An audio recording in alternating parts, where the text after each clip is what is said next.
ऐसे कौन से टैक्टिक्स हैं जिससे एक हॉस्पिटल 5,000 का बिल 50,000 कर देता है? कम से कम 25 से 40% हेल्थ केयर में ऐसी करप्शन हर रोज होती रहती है। ये लोग इंश्योरेंस में हैं, जितना बड़े एंटीबायोटिक्स दिए तो उतने पैसे हॉस्पिटल को मिल सकता है। मान लो किसी की डेथ हो गई, do you think hospitals, doctors, किसी की रिस्पॉन्सिबिलिटी होनी चाहिए? Expected death,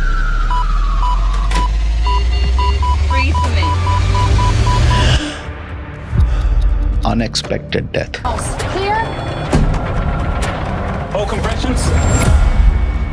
The doctor should have 1000% responsibility. So हम क्या करते हैं, अच्छे हॉस्पिटल्स में मोर्टेलिटी मॉर्बिडिटी कमिटी होता है। Every patient death of that month is reviewed. It's a very powerful committee. Baba type doctors, और उनका बहुत कल्ट फॉलोइंग होता है, लोग उन पे इतना भरोसा क्यों करते हैं? अब हमारे तेलंगाना में उसको बैन कर दिए, काफी हानि कर रहे थे। 5-6 साल पहले की हिसाब है, ये जो गवर्नमेंट हेल्थ केयर इंश्योरेंस में हजारों यूट्रसेस निकाल दिए वुमेन से, इसलिए कि गवर्नमेंट पर सर्जरी 20,000 या 25,000 दे रहा था। ऑर्गन का भी ब्लैक मार्केट होता है, इसका भी नेक्सस है। 2 ऑर्गन्स, एक है किडनी और दूसरी है लिवर। ये 2 ऑर्गन की इतना जरूरत है। बहुत सारे किडनी स्कैंडल्स हुए थे, लोग किडनीज बेच रहे थे पैसों के लिए। ये गवर्नमेंट की प्रॉब्लम है, आप रिस्पॉन्सिबिलिटी लो। कई बार पेशेंट्स को या तो जिंदा रखते हैं जस्ट बिकॉज उनसे प्रॉफिट्स एक्स्ट्रा निकालते हैं। डेफिनेटली। सी, प्राइवेट हॉस्पिटल्स ट्रीटमेंट के साथ साथ बहुत ऐसे हिडन चार्जेस ऐड कर देते हैं कि आपका मेडिकल बिल 5,000 से 50,000 तक का बन जाता है। बट इससे बचने का क्या तरीका है? हॉस्पिटल्स बिल्स कैसे इन्फ्लेट करते हैं? कौन से ऐसे टेस्ट होते हैं जो नेसेसरी नहीं होते फिर भी करवाए जाते हैं? और आप कैसे बता सकते हैं कि आपको एक्स्ट्रा चार्ज किया गया है? आज के हमारे गेस्ट हैं doctor Guru N Reddy, founder and chairman of Continental Hospitals. आज हम उनसे जानेंगे हॉस्पिटल्स बिजनेस मॉडल कैसे काम करता है, एक हॉस्पिटल शुरू करने के लिए कितना इन्वेस्टमेंट चाहिए, क्या हॉस्पिटल पेशेंट्स को उनके कपड़ों या अपीयरेंस के बेसिस पे चार्ज करते हैं, इंडिया और यूएस के हेल्थ केयर सिस्टम में डिफरेंस क्या है, क्या ब्लैक मार्केट फॉर ऑर्गन सच में एग्जिस्ट करता है, और इतने सारे मेडिकल प्रोफेशंस अवेलेबल होने के बाद भी लोग उन्हें परस्यू क्यों नहीं करते? ये एपिसोड एंड तक ज़रूर देखिए और डॉक्टर रेड्डी एंड उनके हॉस्पिटल्स के बारे में और जानने के लिए check out the link in the description.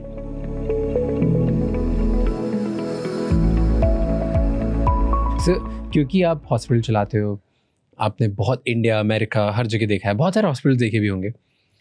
Tell me the most basic thing जो मैं पूछने आ रहा हूँ, जो हर मिडिल क्लास इंडियन को जानना है, ठीक है? कैसे कौन से टैक्टिक्स हैं जिससे एक हॉस्पिटल, मेरा एक कॉमन इंसान का 5,000 का बिल 50,000 कर देता है? मैं ये समझता हूँ कि कम से कम 25 से 40% हेल्थ केयर में ऐसी करप्शन हर रोज़ होती रहती है। ओके, ये भी पता नहीं कि जो मरीज़ वहाँ पर गया कौन सी इंजेक्शन दे रहा है। एग्जैक्टली। कभी स्टेरल वाटर के इंजेक्शन भी दे सकता है। ओके, बोलेंगे कि मैं पेनिसिलिन दिया हूँ, नहीं तो मैं एंटीबायोटिक दिया हूँ आपको।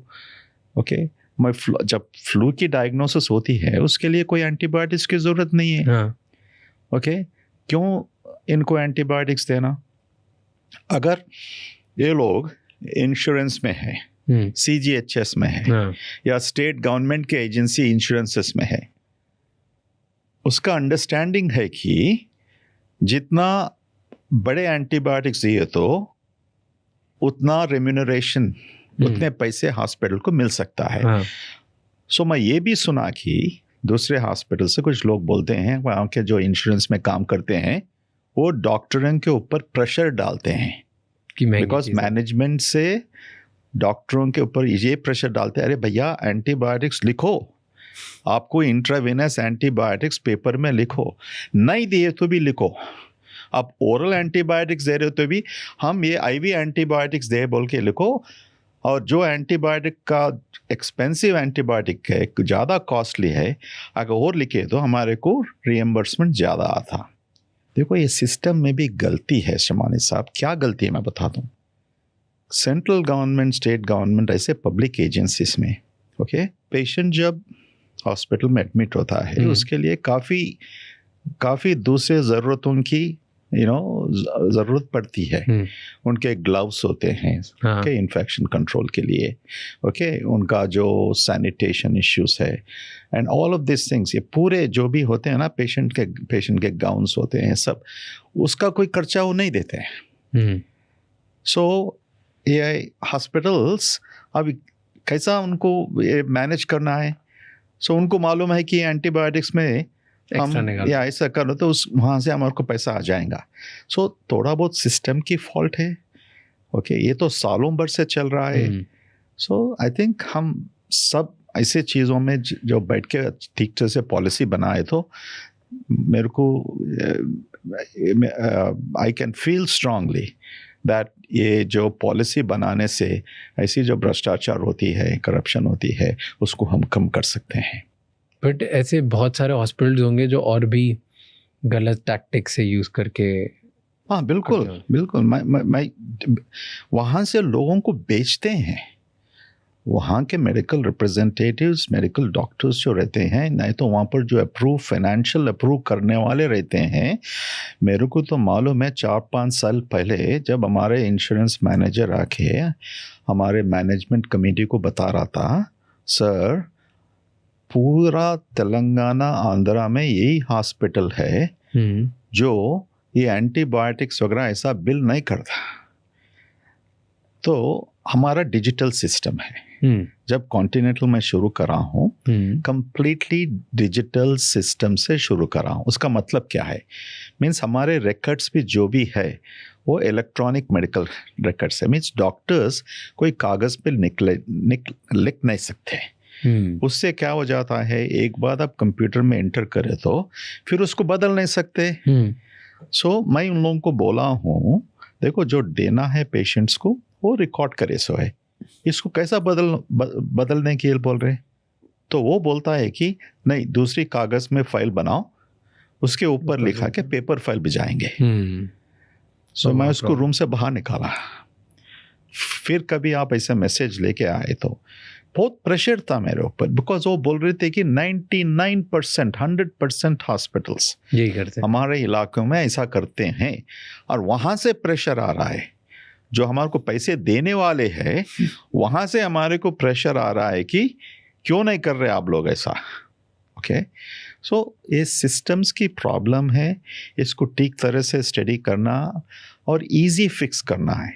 इजी फिक्स करना, जहाँ पैसे देना है वो देना है, जहाँ पैसे कम करना है वो कम करना है, जब the system will become good. But do you think कि कुछ अननेसेसरी टेस्ट कराते हैं कुछ hospitals just to increase bill? हाँ जरूर। ऐसे कौन से अननेसेसरी टेस्ट होते हैं जो अवॉइड करने चाहिए? हाँ, ये प्रॉब्लम खाली हिंदुस्तान में नहीं है। मैं तो अमेरिका में 40 साल के ऊपर रह चुका हूँ। सो ओके, वहाँ पर भी होता है, मगर दोनों में एक फ़र्क है। क्या?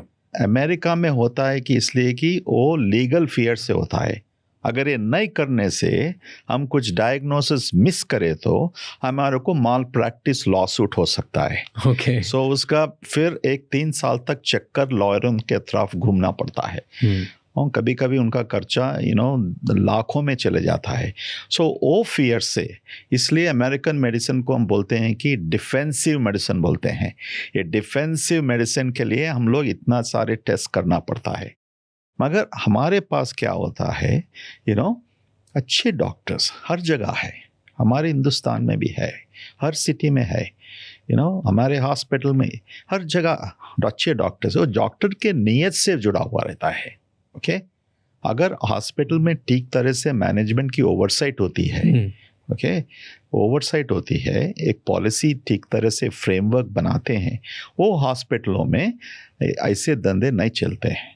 सो बट जब उनकी निगरानी नहीं होती है, उनका ओवरसाइट नहीं है, कोई कमिटीज नहीं है, कोई रिव्यू नहीं है, सो डॉक्टर्स को फ़ायदा कैसा होता है, फी फॉर सर्विस रहने से डॉक्टरों को मालूम है मेरा रेवेन्यू महीने में इतना जनरेट करे तो मेरे को इतना मिलेगा।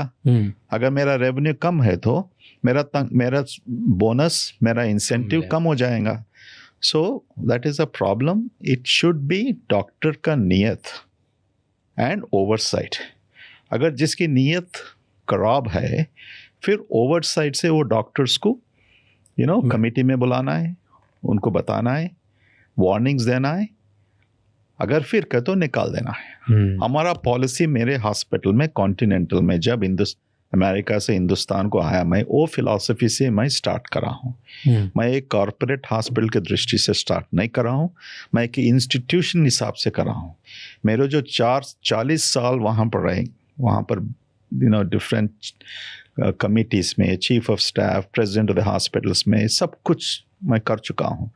उसकी जो ट्रेनिंग है, उसकी जो ऑब्जर्वेशन है, I wanted to bring back to India. Okay, so with that intention I came back, with that intention not to start a corporate hospital. मगर ऐसा हम कर सकते क्या? सो एक डॉक्टर्स की नीयत, oversight committees, review, stewardship programmes, education and silent information, उसकी भी ज़रूरत है। ओके, अगर वैसा रहने से वो हॉस्पिटल बिल्कुल ठीक तरह से चलेगा, या। बट ऐसे टेल मी टॉप 3 वेज और टॉप 3 टेस्ट या चीज़ें या इंजेक्शंस, हाँ, जो उसका एक चीपर अल्टरनेटिव भी अवेलेबल है लेकिन अननेसेसरी पीपल डू इट। देखो, अगर कोई, मैं अभी आपको बता रहा था कि कोई फीवर से आया हॉस्पिटल को, ओके, एंड उसके ब्लड टेस्ट करने से उसमें कोई इन्फेक्शन वगैरह नहीं है, ओके। सो डॉक्टर्स ज़्यादातर क्लिनिक में क्या करते हैं, उसको एक इंजेक्शन दे देते हैं।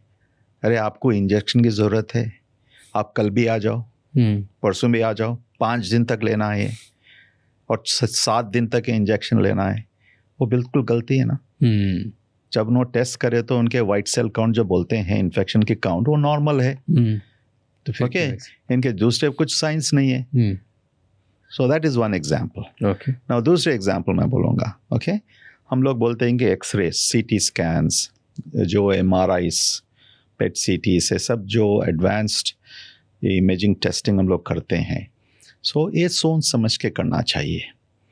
ओके, अगर कोई पेट की दर्द से आया, वो बोलता है कि मैं बाहर खाने से मेरे को ये दर्द शुरू हुआ, ओके, कल से, और बहुत इतना दर्द हो रहा है कि मेरे को वॉमिटिंग भी हो गया। सो उसके क्लिनिकल डायग्नोसिस क्या है? गैस्ट्रोएंटेराइटिस बोलते हैं या फूड पॉइजनिंग। उसके लिए CT की क्या ज़रूरत है? वो इमरजेंसी रूम को आ गया, ओके, आप उसको एग्जामिन करें, कोई वरीसम साइंस नहीं है, ओके, उसकी कोई बुखार नहीं है, उसकी हार्ट बीट्स ज़्यादा नहीं है, सो उसको हम IV फ्लूइड्स देंगे, पेन कंट्रोल करेंगे। उसके सिवा CT करने की क्या ज़रूरत है? मगर 80% तक वैसा नहीं होता है। CT कराते। सी डॉक्टर्स, गुड डॉक्टर्स, यहाँ पर एक बात बोलूँगा कि वो गुड डॉक्टर्स जिनकी नॉलेज सीधी तरह से इस्तेमाल करेंगे, बिकॉज दूसरे डॉक्टर्स डर सकते हैं, वो ये 40 साल का आदमी है, इतना दर्द से आ गया, इनको कुछ अपेंडिक्स की रप्चर है क्या, या नहीं तो इनको कुछ पैंक्रियास की कुछ प्रॉब्लम हो रही क्या। हम कुछ भी समझ सकते हैं ना कुछ टेस्ट करने के लिए। ट्रू। ओके, फिर हम मेडिकल स्कूल 16 साल 18 साल क्यों गए? अगर हम पेशेंट्स के सिम्टम्स सुन के उनको एग्जामिन करने के बाद ही टेस्टों की ज़रूरत है तो हम करेंगे। हर पेट के दर्द के लिए हम CT स्कैन करेंगे और पैसे हम अर्न करेंगे, वो सीधी तरह की इलाज नहीं होती, इलाज नहीं है, और it's not a good practice. Are rich people treated differently than poor people? बिल्कुल जनरल होता है। अब यही नहीं, अलग तरीके से ट्रीट करते हैं। बड़े बड़े हॉस्पिटल्स में आप देखो कैसा, कहाँ जगह पे ये लोगों को लगाते हैं। Okay, it is worse than sometimes. क्या रेफरेंस दूँ मुझे पता नहीं, I don't want to say that, but इतने सारे लोग बेड्स पे बिठा देते हैं उन लोगों को, एंड कर्टन्स भी नहीं रहता है, एंड वहाँ पर बेड पैंस, ओके, वो कलेक्ट करके वहीं पर रख देते हैं, घंटा 2 घंटे 3 घंटे। कैसा हो सकता है? What is kind of care? But apart from care, treatment में भी डिफरेंस होता है? ट्रीटमेंट में भी करते हैं डिफरेंस, ट्रीटमेंट में भी डिफरेंस करते हैं। उनके मेडिसिन्स की जो फार्मास्यूटिकल कंपनीज कम में बेचते हैं, ओके, वो हिसाब से ये पर्टिकुलर सेक्शन को जहाँ कम रेम्यूनरेशन होता है, सो सेपरेट कुछ हॉस्पिटल्स करते हैं ना। उसमें कोई गलती नहीं है, अगर एज लॉन्ग एज आपको मालूम है कि जो प्रोडक्ट आप ठीक तरह से वेरीफाई करें, ठीक तरह से मैन्युफैक्चर हुआ, सही तरह से पूरे अप्रूवल्स मिले, मगर ये कंपनी आपको सस्ते में बेच रहा है, ओके, वो अप्रूव कर सकते हैं, there is nothing wrong with that.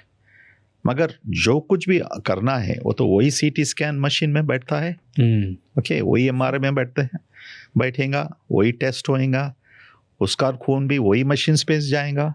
जैसा हम लोग प्लेन में जाते हैं, कोच क्लास में न तो बिजनेस क्लास में, फर्स्ट क्लास में, एक ही प्लेन में चढ़ रहे हैं, ठीक है ना।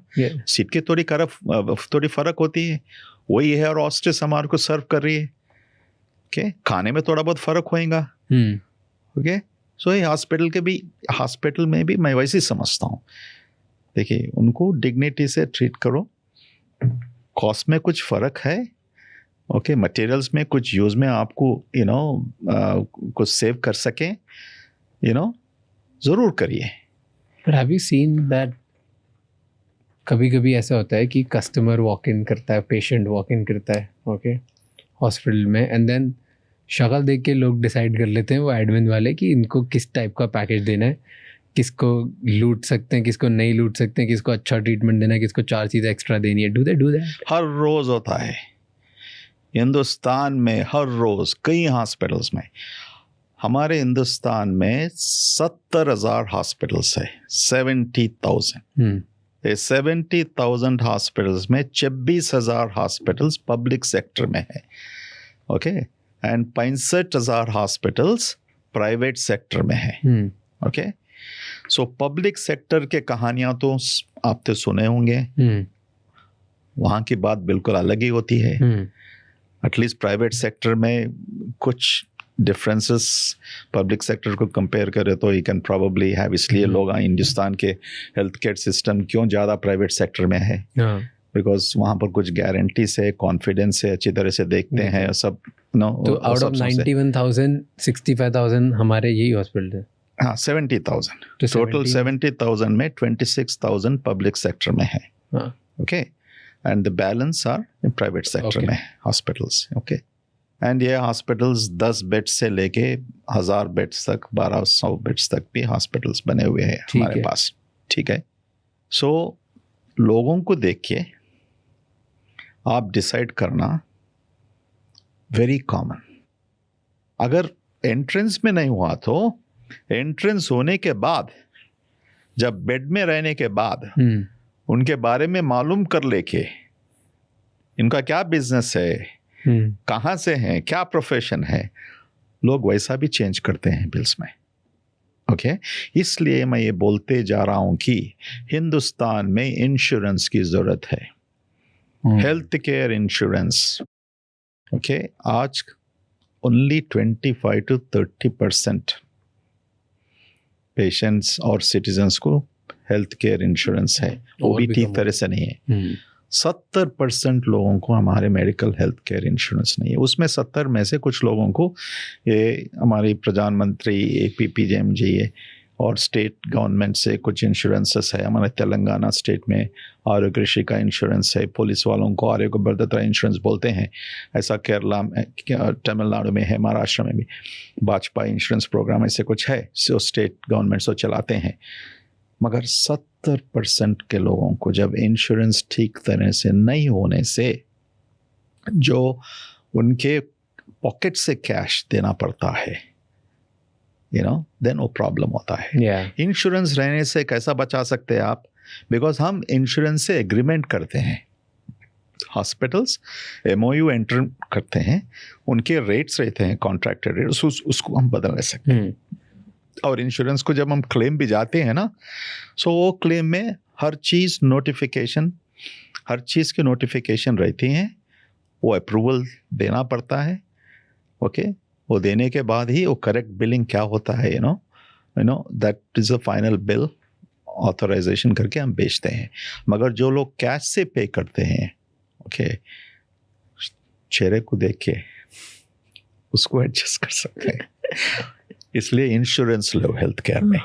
या एंड ऐसा होता है कि इंश्योरेंस जब इंश्योरेंस होता है किसी का तो हॉस्पिटल ज़्यादा चार्ज करता है बिकॉज दे नो कि इंश्योरेंस से ही निकालना है, इनका अच्छा इंश्योरेंस से ज़्यादा निकालना है। नहीं, अच्छा उसमें यस हो सकता है मगर बहुत कम। जैसे कार में तो होता है। हाँ, दिस आई नो। बिल्कुल बिल्कुल। मगर इंश्योरेंस में कब होता है, जी आप गए एक मरीज एक गॉल ब्लैडर की सर्जरी की गए, गॉल ब्लैडर में गॉल स्टोन से, हमारे इंश्योरेंस से एमओई की एग्रीमेंट है कि इसकी सर्जरी की कॉस्ट 1 लाख है, नहीं तो 1,20,000 वो एमओई में हम एंटर कर लिए। सो वो इंश्योरेंस क्लेम में रहता है कि इनको 10% वेरिएबिलिटी और डिस्काउंट का रहता है। ठीक है। जैसा हम जो एग्रीमेंट करे हैं वो एग्रीमेंट के हिसाब से ही चलना, ज़्यादा वी कैन नॉट चार्ज 1 पैसा भी ज़्यादा जाना, बिकॉज पेशेंट्स कंप्लेन करते हैं।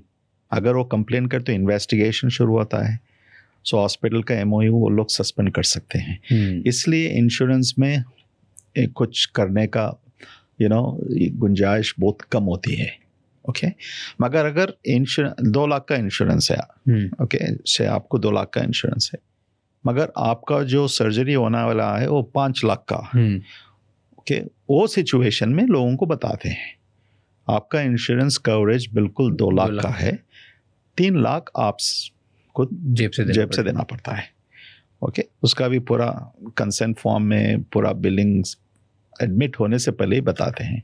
इसको हम फाइनेंशियल काउंसलिंग बोलते हैं। सो जो डॉक्टर को देखने के बाद वो फाइनेंशियल काउंसलर्स के पास जाएंगे और काउंसलर उसको एक्सप्लेन करेगा, आपकी सर्जरी होएगी, 5 दिन आप हॉस्पिटल में रहेंगे, आपके इंश्योरेंस के हिसाब से आपका बेड एलिजिबिलिटी ये है, ओके और बेड एलिजिबिलिटी से आपको इतना ही इंश्योरेंस अप्रूवल है, so they have to make other arrangements and bring it.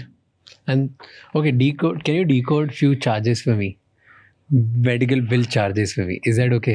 Sure. Okay, so like some of these charges are here, like you can check. What are these charges? Can you explain me? So let's say, can you read it or I'll read it for you? I can read it, I think. So first is... मेरा चश्मे, my ophthalmology exam. So admin charges. Admin charges, yes. क्या है admin charges? तो admin charges का मतलब ये होता है कि जब आप हॉस्पिटल जाएंगे उसका रजिस्ट्रेशन होता है, ओके उसके पूरे फॉर्म्स रहते हैं, ओके कंसेंट फॉर्म्स, ए फॉर्म्स, वो सब। ये समझो कि आप हॉस्पिटल में दाखिल होने से पहले ये रजिस्ट्रेशन फीस है। ठीक है। ओके सो ब्लड बैंक, तो ये जैसे इसमें लिखा है 3 क्वांटिटी। ओके लेट्स नॉट, ये किसी एक बड़े से इंडिया के हॉस्पिटल का है जिसमें बहुत बड़ा बिल आया था। अच्छा तो 3 क्वांटिटी क्या है? एडमिन चार्जेस की 3 क्वांटिटी क्या होगी? एडमिन चार्जेस तो एक होता है, रजिस्ट्रेशन एक बार होगा, ये 3 बार क्या है? हाँ सो मेरे को पता नहीं हॉस्पिटल में एक कैसा क्लासिफाई करे। Okay. अगर वो पता चल गया तो so whether it is right और रॉन्ग सब बोल सकते हैं। But what do you think is the reason? So usually admin charges should be only one at the time of patients that is getting admitted. Okay. So मेरे को ये पता नहीं कि ये हॉस्पिटल में कैसा क्लासिफाई है। Second is blood bank. Now blood bank के charges है means 3 क्वांटिटी बोले तो 3 यूनिट्स ऑफ ब्लड ट्रांसफ्यूज करे होंगे। ठीक है। ओके तो रेट्स आर वेरी राइट। ठीक है। ओके एंड उसके बाद में क्रिटिकल केयर चार्जेस है 111 क्वांटिटी। सो मैं ये समझ रहा हूँ कि उसका टोटल है 1,24,350 है। सो ये क्रिटिकल केयर चार्जेस में सब कंबाइंड है। जैसे एवरी डे का बेड के चार्जेस होते हैं, ओके मेडिकेशंस होते हैं, नर्सिंग केयर होता है। क्रिटिकल केयर में आईसीयू में जब पेशेंट होता है ना पूरे आइटमाइज करते हैं, बिकॉज दैट आइटमाइजेशन ऑलवेज हेल्प्स। क्या करें अगर उन्हें वेंटिलेटर में है सब चार्जेस बढ़ जाएंगे। ये सब कंबाइंड चार्जेस, ये सब कंबाइंड चार्जेस है पेशेंट क्रिटिकल केयर के वजह से। मगर ये बताना कि ये कंबाइंड चार्जेस नाउ ये कंसोलिडेटेड बिल है शायद, बिकॉज हर पेशेंट को कंसोलिडेटेड बिल मिलता है, फिर डिटेल बिल मिलता है। सो डिटेल बिल में आपको पता चलेगा how many days he was there, per day उनका क्या था। Okay so that's critical. But then जैसे यू सेड आईसीयू, तो उसके नीचे क्रिटिकल केयर के बाद आईसीयू के चार्जेस अलग लगे हुए इसमें? नहीं, क्रिटिकल केयर चार्जेस है, उसके नीचे है general medicine, general surgery and medicine के चार्जेस है। सो जनरल सर्जरी एंड मेडिकल के चार्जेस और डॉक्टर्स की है। अच्छा, हाँ, तो ये डॉक्टर्स जो आते हैं हाँ, करते हैं doctors, जनरल जो सारी चीजें करते हैं। Doctors. Then is heart station, ये क्या होता है? ये हार्ट स्टेशन पता नहीं ये हॉस्पिटल में क्या क्लासिफिकेशन है, हम कोई हार्ट स्टेशन नहीं लगाते। मेरे को समझ में नहीं आता हार्ट स्टेशन क्या है। मुझे भी नहीं। यूजुअली अगर किसी के इकोकार्डियोग्राम करे, ईकेजी करे तो ईकेजी इकोकार्डियोग्राम बोल के आता है, मगर हाँ। हार्ट स्टेशन बोल के मैं कभी नहीं सुना क्या है। ठीक है, और वो भी 4 quantity, so we don't know what it is. और इसके नीचे आप ये बोल रहे हैं आईसीयू रूम चार्जेस। मेरे को ये समझ में नहीं आ रहा क्रिटिकल केयर चार्जेस क्या डॉक्टर के चार्जेस है और आईसीयू रूम चार्जेस रूम के चार्जेस है। ये थोड़ा बहुत एंड देन 29 क्वांटिटी। ये आईसीयू विजिट चार्जेस क्या है, किसके विजिट चार्जेस है? जो डॉक्टर्स की है। आईसीयू विजिट जो आके देख रहे हैं और क्रिटिकल केयर डॉक्टर्स, और ICU visit charge 42 visit charges उसका 54,000 है। सो 42 का 54,000 मतलब 1200-1400 पर विजिट का हिसाब से। बट अगर ऊपर क्रिटिकल केयर चार्जेस लग गए तो ये आईसीयू रूम चार्जेस क्या है? Like why is it? So critical care charges में consumables, okay, nursing care, devices, okay, catheters, IV lines, सब कुछ। अगर वो पेशेंट वेंटिलेटर में है तो शायद उसका बिल है। ओके। और आईसीयू रूम चार्जेस है, room charge per day room इतना है। ठीक है। एंड आईसीयू विजिट चार्जेस और डॉक्टर्स का है। फिर लैब चार्जेस, फिर लैब चार्जेस में जो भी ब्लड टेस्ट वगैरह करें उसके पूरे चार्जेस वहाँ पर लिखे हुए हैं। तो lab charges can you see 305। हाँ, सो डिपेंड्स अपॉन क्या बीमारी है पेशेंट को। 300 बार टेस्ट हुए होंगे और जो डायग्नोस्टिक्स में गए होंगे। Total number of test 305। Now different hospitals में वो गिनती कभी कभी ये स्टैंडर्डाइजेशन नहीं है। फॉर एग्जांपल हमारे हॉस्पिटल में मैं जब शुरू कर रहा हूँ मैं अमेरिकन सिस्टम फॉलो कर रहा हूँ। इंडिविजुअली बहुत कम करो, पेशेंट्स को कॉस्टली होता है। जैसा इलेक्ट्रोलाइट्स बोलते हैं, इलेक्ट्रोलाइट्स में क्या होता है? सोडियम होता है, पोटेशियम होता है, क्लोराइड होता है, उसके बारे में बाइकार्बोनेट होता है, और इलेक्ट्रोलाइट के साथ kidney functions, BU and creatinine. Okay, एक एक टेस्ट करने से वो पेशेंट को बहुत कॉस्टली होता है। सो मैं हमारे हॉस्पिटल्स में मैं पैनल्स बनाया हूँ, केम 6, केम 7, केम 12 बोलने से 12 test, came 20 which is highest number of test. ऐसा पैकेज में करे तो रेट्स बहुत कम होते हैं एंड पेशेंट्स को भी बहुत फायदा होता है। अगर इंडिविजुअल टेस्ट आइटमाइज करे तो okay it can cost can increase. So that's individual की 312 अलग-अलग। 312 आई थिंक वो इंडिविजुअल टेस्ट है। या नहीं तो पेशेंट को ऐसा बीमारी होगा कि निमोनिया पैनल, कभी के पैनल एक टेस्ट का 40,000 हो सकता है। Okay, because it's a panel now. See जैसा टेक्नोलॉजी एडवांस हो रहा है ना Raj, the problem is that this knowledge and understanding people should have. See एक ज़माने में 1945 में हिंदुस्तान की लाइफ स्पैन क्या था? 28 ईयर्स। आज हमारा लाइफ स्पैन कहाँ पर है? 70 से ऊपर है, 75 साल तक चले गया। कैसा हुआ है हेल्थ इम्प्रूवमेंट? जब हम ठीक तरह से डायग्नोस कर रहे हैं, ये 2 टेस्ट कर रहे हैं। 28 ईयर्स में worse than any other country. It not too long ago, एक 70 साल से पहले हम 28 साल में मर रहे थे because a technology investigations now because of this technologies diagnostics the cost is higher. अगर नहीं करे तो वो मरीज अगर हॉस्पिटल आके मर गया तो फिर there is also a problem. So lab charges are that. Then medical consumable charges आपको अभी बताया था ना, जो medical consumable charges उसमें pharmacy, drugs, IV fluids, injections etc. Then miscellaneous charges में काफी तरह food और सब जो the items that cannot be classified, or gloves, ऐसे चीजें पूरे miscellaneous में डालते हैं हॉस्पिटल। चाय, डाइट, खाना, ये हाँ उनका खाना, meals। नेफ्रो चार्जेस क्या होते हैं? नेफ्रो चार्जेस वो किडनी के चार्जेस है। नाउ ये नेफ्रो चार्जेस इनको कुछ डायलिसिस हुआ ओके हॉस्पिटल में। बट अब जैसे मेडिकल कंज्यूमेबल चार्जेस थे, तो फार्मेसी चार्जेस अलग हैं। अलग है। So usually consumables and this thing, ये यहाँ पर मेरे को ये नज़र आ रहा कि ये कंज्यूमेबल चार्जेस मुझे ज़्यादा दिख रहा है। अगर इनका कोई ट्रांसप्लांट वगैरह हुआ, नी चेंजेस, नी ट्रांसप्लांट, वो डिवाइसेस के बारे में फिर वो करे तो भी इतना चार्ज रहना नहीं चाहिए. Okay, I think there is something यहाँ पर दाल में काला है. Okay, that's what I am looking at, you know, because you can't have so much of medical consumer charges. और फार्मेसी चार्जेस तो आप सेपरेट ही लिखे हैं वहाँ पर, 1,29,000 वगैरह. हाँ, फिजियोथेरेपी चार्जेस ठीक है 5,000, रेडियोलॉजी चार्जेस 22,000, वो ठीक है. फिर रूम चार्जेस फिर है. रूम चार्जेस तो रूम चार्जेस सेपरेट ही करते हैं ना, पेशेंट का रूम चार्जेस. बट वो क्रिटिकल क्या चार्जेस आईसीयू में थे, फिर बाद में ना रूम, यहाँ पर रूम को आए.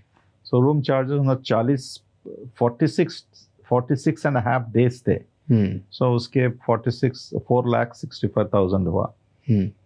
सो उसके बारे में speech therapy and visiting consultation. So इससे मेरे को ये मालूम पड़ रहा कि ये मरीज की बीमारी शायद stroke, central nervous system stroke और इंट्राक्रेनियल ब्लीडिंग, ये सीएनएस न्यूरोलॉजिकल सिस्टम से जुड़ा हुआ प्रॉब्लम है.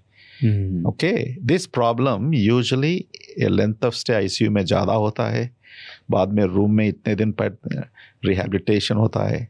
Okay, that's the reason why I think, you know, you are seeing that bill to be almost 28 lakhs or something like that. Yeah. It's a big so bill. मैं एक बताना चाहता हूँ आपके प्रेक्षकों को कि ऑलवेज डिटेल, कहीं भी आपको डाउट है, बिल्कुल आप हॉस्पिटल मैनेजमेंट से, हॉस्पिटल बिलिंग से पूछिए, मेरे को एक बार डिटेल बिल बताओ. टेल मी दिस कि मेडिकल जो टेस्ट होते हैं और मेडिसिन होती है वो हॉस्पिटल के अंदर महंगी क्यों होती है बाहर से? This is very very very important. बहुत अच्छा प्रश्न पूछे हैं, बहुत इंपॉर्टेंट है. हॉस्पिटल्स कैसा सरवाइव होंगे?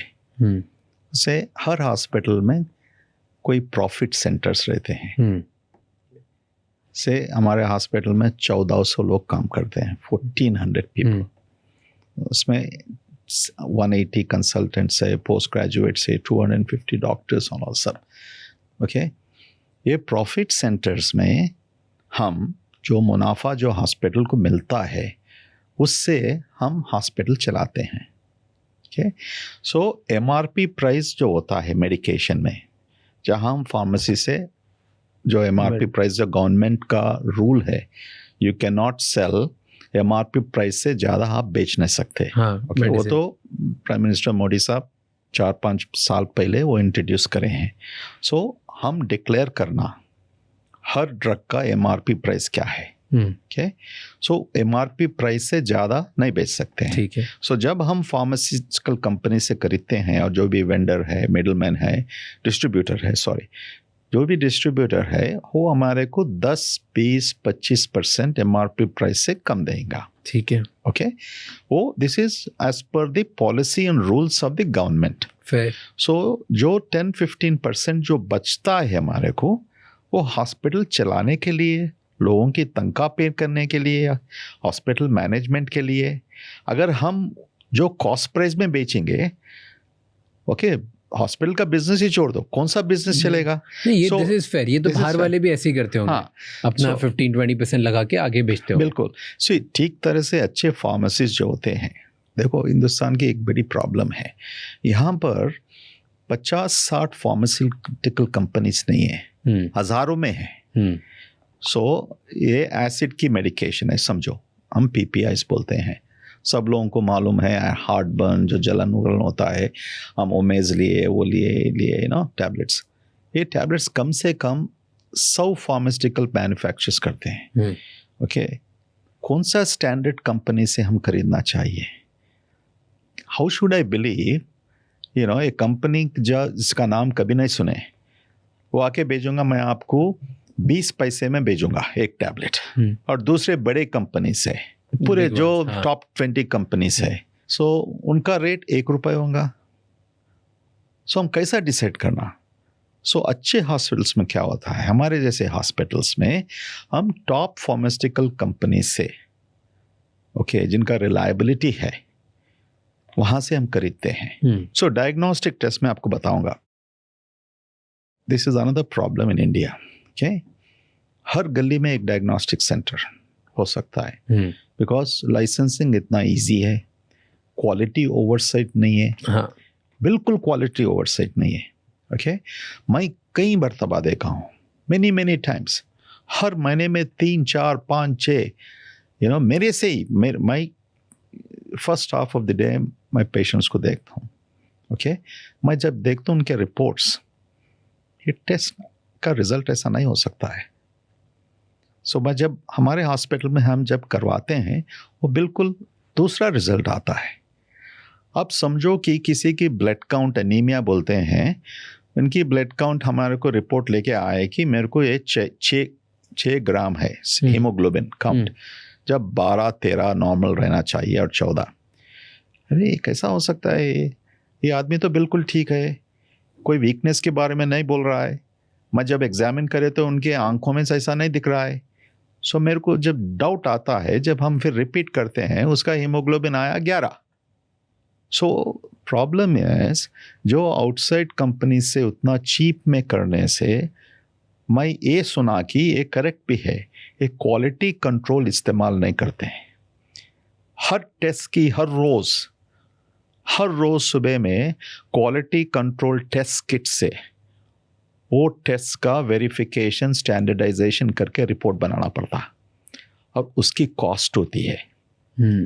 सोच ज़्यादा तक ये छोटे मोटे प्राइवेट लैब्स जो होते हैं वो कभी ये इस्तेमाल नहीं करते, इसलिए वो ऐसा जो कम रेट में प्राइस करते हैं, स्टैंडर्डाइजेशन नहीं है। मैं व्हेन आई सी पेशेंट्स, मैं जब देखता हूँ पूरे डॉक्टर लोगों को, मैं मेरे हॉस्पिटल ये बताया कि कॉन्टिनेंटल में ही करिए आप शायद 10-20% ज़्यादा पे कर रहे होंगे, मगर हमारे को रिलायबिलिटी है। हम जाके हमारे डॉक्टर्स जो हैं, पैथोलॉजिस्ट है, बायोकेमिस्ट है, माइक्रोबायोलॉजिस्ट है, ओके, वही हॉस्पिटल में उसी बिल्डिंग में है, स्टैंडर्डाइजेशन है, हमारा एक्रेडिटेशंस है, NABH है, NABL है, जॉइंट कमीशन है। कैसे दिए हमारे को एक्रेडिटेशंस? इसलिए कि हम ये स्टैंडर्ड्स मेंटेन कर रहे हैं, गलतियां नहीं होने देते हैं। ओके, वो बहुत इम्पोर्टेंट है। बाहर जो स्टैंडर्डाइज बड़ी चेन्स हैं, वो बड़ी चेन्स में ठीक है, तो मगर उनसे और हॉस्पिटल्स के और ज़्यादा 5-10% फ़र्क होगा, लेकिन इनका ओवरहेड मेंटेनेंस सो कम होता है। एक बड़ा हॉस्पिटल में 600 बेड्स की हॉस्पिटल जब होती है, जब 400-500 नर्स काम कर रहे हैं, okay, so the cost will be little higher and ज़्यादा मशीन्स होते हैं, सोफिस्टिकेटेड इक्विपमेंट हो सकता है। वहाँ पर वॉल्यूम से ये जो चेन्स है ना, all chains also I don't ratify, okay, all chains में भी बहुत गलतियाँ भी हो सकती है, मगर वॉल्यूम से उन लोग कुछ कम रेट में दे सकते हैं। Okay, when you have a volume, I think 2x 3x difference नहीं आता है। 2x 3x डिफरेंस यूजुअली नहीं होता है if you are doing it with the standards. मगर इन पेशेंट जब होता है हॉस्पिटल में, ये भी समझना है, आउट पेशेंट रेट्स कभी भी इन पेशेंट रेट से डिफरेंट रहता है। होता क्या इन पेशेंट? जब पेशेंट हॉस्पिटल में दाखिल होता है, ओके, वो हम इन पेशेंट करते हैं, और जो बाहर से आके बाहर से आके टेस्ट कर लेके चले आता है। सो जो क्लिनिक्स में देखते हैं ना लोग हर रोज हजारों में लोगों का, जो जब वो आप फार्मेसी को जाते हैं या नहीं तो टेस्ट करवाते हैं, उनके रेट्स कम होते हैं और कुछ अलग रहता है। सो इन पेशेंट रेट्स ये इंश्योरेंस से जुड़ा हुआ रहता है वो रेट्स, इसलिए हम इन patient rates usually they are little higher because of the in patient cost. जो मरीज को देखना पड़ता है, नर्सिंग केयर होता है, उनका डाइट होता है, सब कुछ होता है, इसलिए the in patient rates anywhere in the world is much higher, is higher than out patient rates. Okay, उसमें कुछ आपको प्रश्न पूछना है तो आप पूछ लीजिए, उन लोगों से क्लैरिफाई करिए, and you can ask hospital, you can ask. मगर क्या होता है, देखो, ऐसा बिल देखने से अगर वो लोग जेब से पे करना है कैश से, उन लोगों को एक तरफ से पेशेंट को हम अच्छा करें, ओके, डिस्चार्ज करें ठीक तरह से, मगर बिल देके वो तड़पते हैं, उनका पूरा जो अच्छा करे सो इम्प्रेशन वो मिट जाता है एकदम। इसलिए अच्छे हॉस्पिटल्स में हम क्या करते हैं, हर 2 दिन को पेशेंट्स को बताते हुए आते हैं, बिकॉज उनका रिस्पॉन्सिबिलिटी है, ओके, हमारे को ये मत करो, नहीं तो कोई पब्लिक हॉस्पिटल में ट्रांसफ़र करो, ओके, यहाँ पर रहने से आपको ये खर्चा हो रहा है, वो आप बताना चाहिए।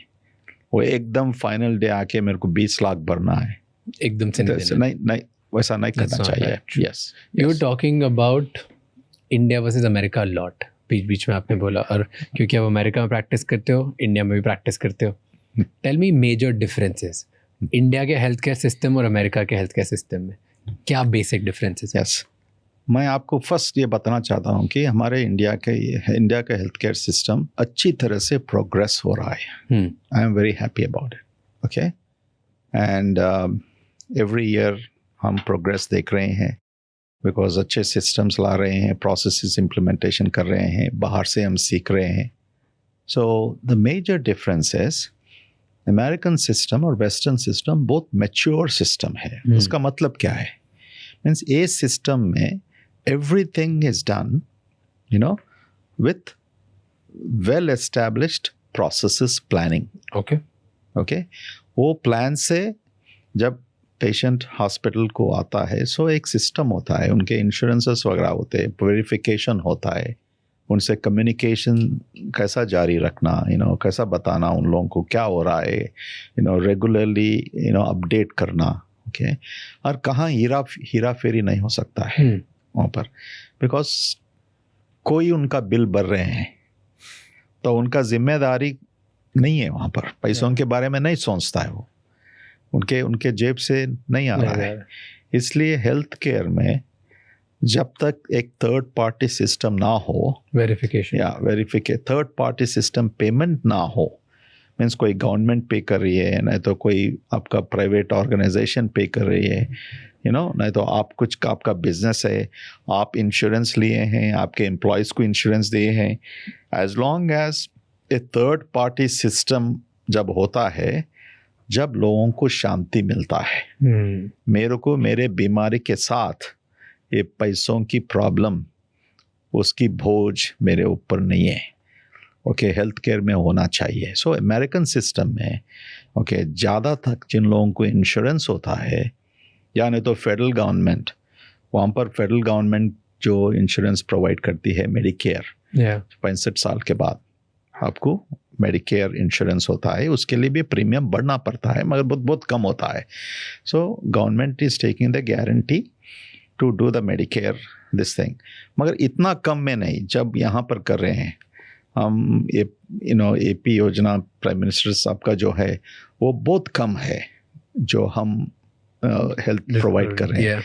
आगे जाके वो भी बढ़ेगा, I am sure they will match that and what not, मगर वहाँ पर federal system is excellent, and every doctor accepts it. Majority of the doctors, ये पेशेंट वो इंश्योरेंस एक्सेप्ट करते हैं, वो पेशेंट्स को देखते हैं, इसलिए ऐसे अच्छे तरह से चलता है वो एक सिस्टम। ठीक है, मगर वहाँ के प्रॉब्लम्स जो हैं, अब मैं जो देख रहा हूँ, इसलिए मैं अमेरिका गया हूँ कि हायर एजुकेशन के लिए, मेरे को मैं मेडिकल कॉलेज में था, मेरे को सुपर एजुकेशन होना चाहिए, वहाँ पर मैं ट्रेनिंग करूँगा। वो सब होने के बाद वो सिस्टम में था, I had the opportunity to hospitals, chief of staff and all of those things, and president of Eastern Academy medicine, सब कुछ बनाऊँ, सब कुछ वेरी क्लोज क्वार्टर से मैं उस सिस्टम को देखा हूँ। Actually, I was the first Asian president in 110 years in the entire state of Texas for the medical society, largest medical society. Wow. Yeah. No Indian, no Asian. I was the first Asian president. Wow. So आप ये समझ सकते हैं कि इतने सालों तक क्या prejudice था. Why didn't somebody not break the glass ceiling? Okay. So इससे मेरे को काफ़ी experience, तजुर्बा इतना मिला कि दो सिस्टम्स उतना क्लोज स्टडी करने के बाद, मगर अब जो हो रहा है वहाँ पर, इसलिए मैं ये समझता हूँ कि हिंदुस्तान में बहुत अच्छा है हेल्थ केयर। जब आप डॉक्टर के पास जा नहीं सकते इसलिए कि आपको अपॉइंटमेंट नहीं मिल रहा है, आपको 2 महीने लग रहे, 3 महीने लग रहे, आपको एक न्यूरोलॉजिस्ट को देखना है, और या नहीं तो आपको कैंसर स्पेशलिस्ट को देखना है, क्या फ़ायदा? $4.5 ट्रिलियन एक साल की हेल्थ केयर बजट है। हमारी हिंदुस्तान की बजट है $300 to $350 बिलियन। कहाँ कंपैरिजन है? इतना स्पेंड करने के बावजूद आप डॉक्टर को देख नहीं सक रहे। एक मैं आपको एग्जांपल दूंगा, ओके? अगर आपको हाई ब्लड प्रेशर है, समझे कि आप बोले कि आपके फैमिली में मेरे को आज सर दर्द हो रहा है, तो आप ब्लड प्रेशर चेक करें कि ब्लड प्रेशर ज़्यादा हो गया, आप अपने डॉक्टर को कॉल कर रहे हैं, फ़ोन नहीं उठाएगा। एक ज़माने में ज़रूर फ़ोन उठाता था, आपसे बात करता था, फिर आपको उन्होंने डिसाइड करेंगे कि कुछ मेडिसिन प्रिस्क्राइब करेंगे, नहीं तो आप इमरजेंसी रूम का आ जाओ, हम हॉस्पिटल में दाखिल कर लेंगे आपको। इंडिया में तो आज भी उठा लेते हैं। हाँ, वहाँ पर नहीं है, वहाँ पर प्राइवेट में नहीं कॉल करते हैं। आंसरिंग सर्विस बोल के रहता है डॉक्टर्स को 5 बजे के बाद। यूजुअली हर एक डॉक्टर्स के ऑफिस वो लोग वही फ़ोन नंबर पे कॉल करते हैं। अगर इमरजेंसी है तो ये डॉक्टर फिर रिस्पॉन्ड करते हैं, यू नो। वो भी नहीं ख़त्म हो जा रहा है। इसलिए हो रहा है कि जब अमेरिका में प्राइवेट प्रैक्टिस 80% तक था until 10 years ago, now only 20% बचा हुआ है। बोले तो डॉक्टर लोग हॉस्पिटल सैलरीज में कम काम कर रहे हैं। क्यों? You know, because private practice चलाना मुश्किल हो रहा था। क्यों मुश्किल? उनका एक्सपेंसेस मेंटेन करना। सो जब एक नर्स और असिस्टेंट को जो हम पे करते थे 20 साल 15 साल पहले, जब उनका सैलरीज डबल ट्रिपल हो गया और जो गवर्नमेंट और इंश्योरेंस कंपनीज रिएम्बर्समेंट कर रहे वो कम होते जा रहा, कहाँ से लाते डॉक्टर्स? सो डॉक्टर्स बोले कि देखो मैं ये सब नहीं करूँगा, मैं जाके एक सैलरी में ज्वाइन हो जाऊँगा हॉस्पिटल में। और हॉस्पिटल एसोसिएशन बहुत स्ट्रांग है अमेरिका में। इसको हम कॉर्पोरेटाइजेशन ऑफ हेल्थ केयर कहते हैं। कॉर्पोरेट कंपनीज आके मेरा प्रैक्टिस खरीद लिया, हम उनका एम्प्लॉय बन गए। वो एम्प्लॉय बनने से क्या हुआ? डॉक्टर लोग बोलते हैं कि हम 5 बजे मेरा ड्यूटी हो गया, मैं जा रहा हूँ, बस मैं जा रहा हूँ, किसी की परवाह नहीं है उसके साथ। आज आप ब्लड टेस्ट करवाए, 5-6 दिन तक आपको रिजल्ट्स नहीं आते। 5-6 दिन तक। हिंदुस्तान में देखो, सुबह में दिए, शाम तक आ जाते हैं, 2 घंटे में 3 घंटे में। अब यूरिन कल्चर दिए, 48 आवर्स में जैसा रिजल्ट आना है आ जाएगा आपको। वहाँ पर अब यूरिन कल्चर देने से भी 4-5-6 दिन तक कैसा ट्रीट करेंगे लोगों को? कौन से एंटीबायोटिक से ट्रीट करेंगे? These are the new problems at of surface. ये कॉर्पोरेटाइजेशन ऑफ हेल्थ केयर होता है। इतना अच्छा बढ़िया सिस्टम जब अमेरिका में, यू नो, ये मैं जो देख रहा हूँ transition, not only doctors are feeling, patients भी फील कर रहे हैं। हमारा दूसरा सिस्टम क्या है? अगर यहाँ पर आप डॉक्टर को जानते हैं, ये डॉक्टर एक हॉस्पिटल में काम कर रहा है, सो आपको कुछ हुआ तो क्या करेंगे? डॉक्टर को फ़ोन करेंगे, डॉक्टर बोलेंगे हॉस्पिटल में आ जाओ, मैं आपको एडमिट कर लूँगा।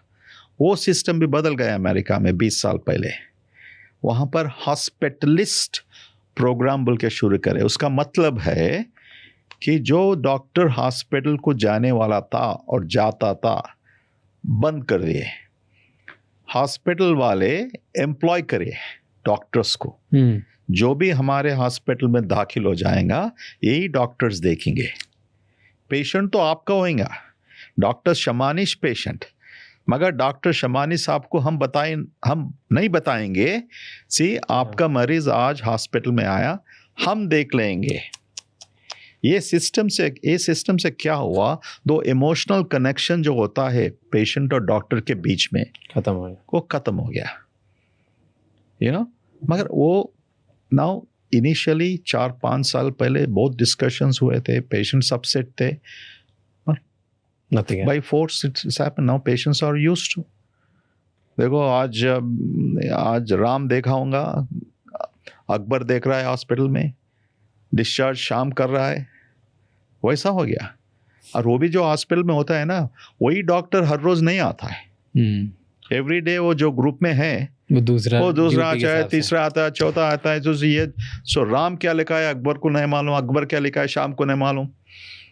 You know, this is also causing a problem. ये सब जो इसलिए करे कि उन लोग कॉस्ट सेविंग्स करने के लिए। तो अमेरिका में एक ही पेशेंट 4 डॉक्टर्स ट्रीट करते। बिल्कुल, एक ही पेशेंट कई बार, अगर एक हफ्ता हॉस्पिटल में रहे तो 4 डॉक्टर्स, 5 डॉक्टर्स, 3 डॉक्टर्स जो भी कॉल पे है उस दिन, वो डॉक्टर आके उनको देखेगा।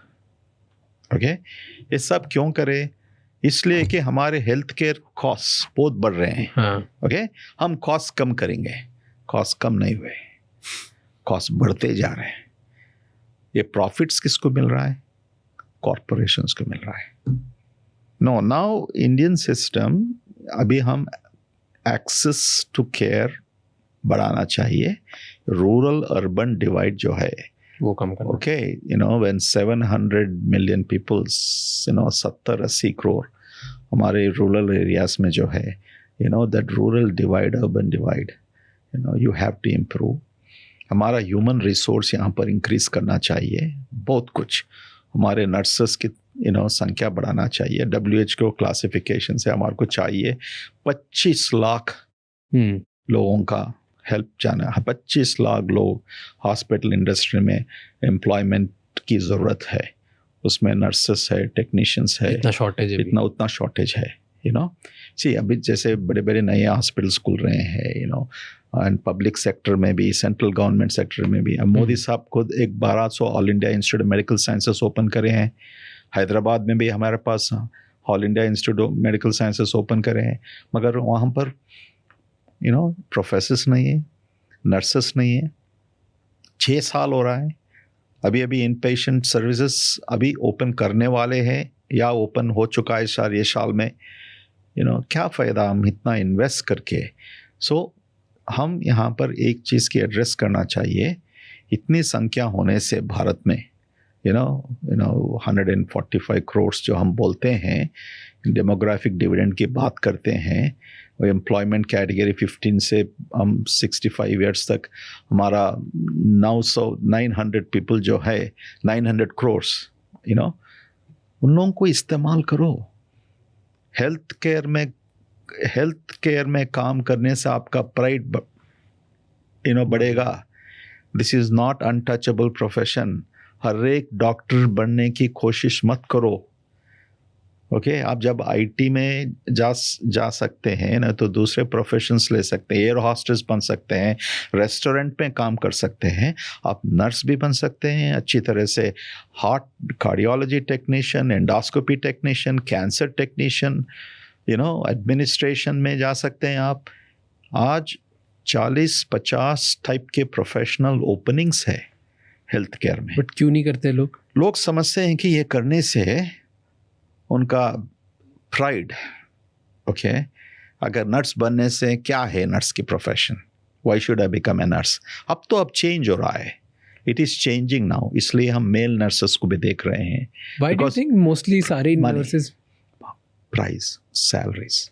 नो, बट मोस्टली सारी नर्सेस विमेन ज़्यादा होती हैं, मेन नहीं होते। हाँ, historically throughout the world, okay, आप ये समझो कि सहानुभूति किसके पास ज़्यादा होता है, मैन के पास या वुमन के पास?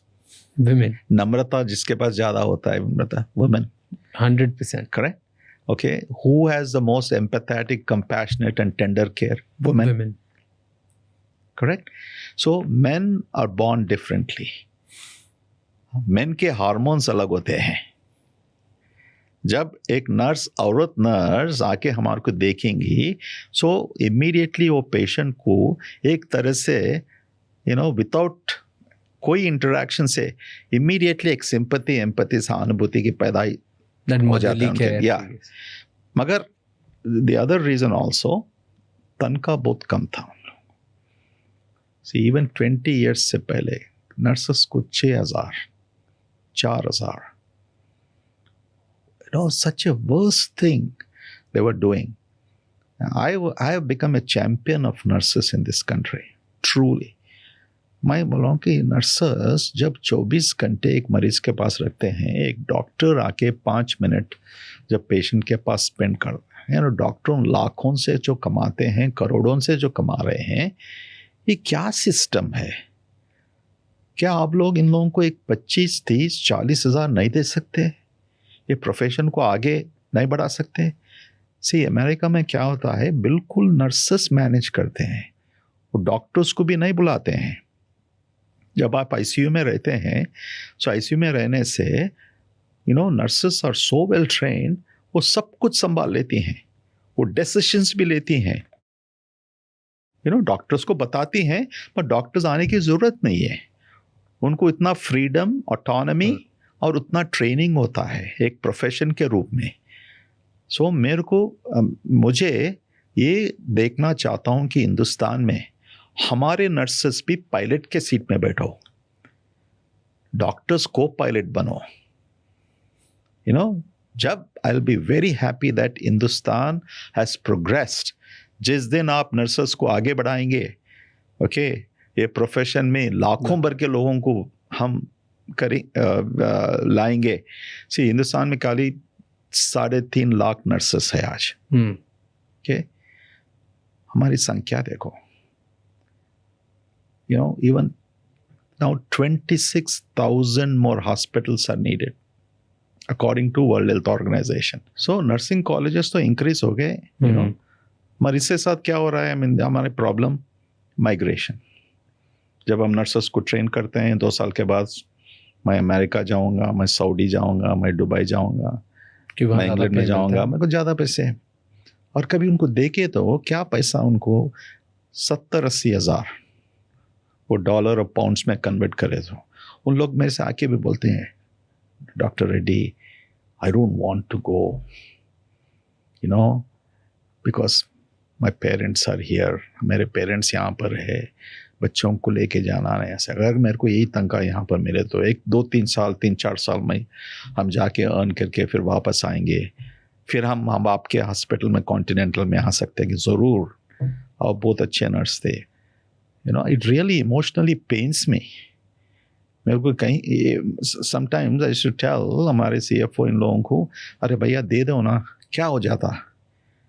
No sir, it will disturb the whole, already everybody is talking, हमारे हॉस्पिटल में इतना देते हैं नर्सेस को, ठीक तरह से नहीं बात कर रहे दूसरे हॉस्पिटल मैनेजमेंट वाले, बट वैसा नहीं रहना चाहिए।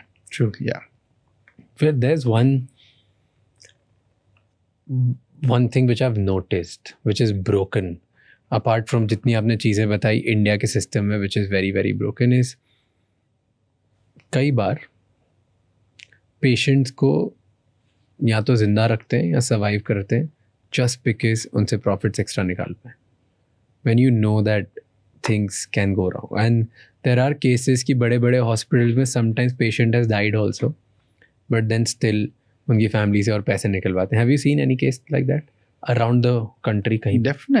Definitely. See, जिंदगी, लाइफ जिनकी अननेसेसरली प्रोलॉन्ग करना, ये मालूम होते हुए कि इनका डिसीज टर्मिनल है, okay, that is very wrong, that is a crime. लोग करते हैं, डॉक्टर्स करते हैं, हॉस्पिटल के मैनेजमेंट के ऊपर प्रेशर डालते हैं। आप ये देखिए, 80 साल के पेशेंट, टर्मिनल कैंसर है, ओके, अब फैमिली वाले बोलेंगे कि देखो सब कुछ करो। This is a very common word. America में बोलते हैं डू एवरीथिंग। वहाँ पर डू एवरीथिंग बोलते हैं कि बिकॉज दूसरा कोई पैसे भर रहा है, ओके। अगर यहाँ पर भी लोगों को समझाने से, कुछ लोग समझते हैं, कुछ लोग नहीं समझते हैं, मगर डॉक्टर लोगों का फर्ज है, आप पूरे डॉक्टर कंसल्टेंट से जो ये मरीज को देख रहे हैं, बैठ के उनको समझाइए, ये टर्मिनल सिचुएशन है, इनको वेंटिलेटर में रखना ठीक नहीं है, इससे इनका कुछ होने वाला नहीं है। जब ऐसा समझाते हैं, हमारे हॉस्पिटल में मैं देखता हूँ 80% तक पेशेंट समझ जाते हैं।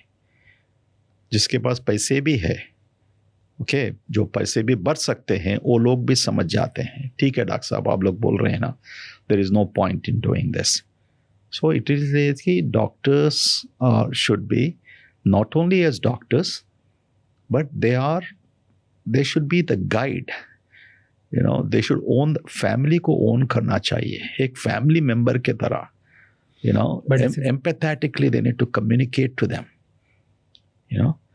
मैं आ गया, आज मैं नोट लिख सकता हूँ, मेरे 1200 मिल गए कि अगर ये पेशेंट जिंदा है 7 दिन तक, okay, let him live, knowing fully well he won't live.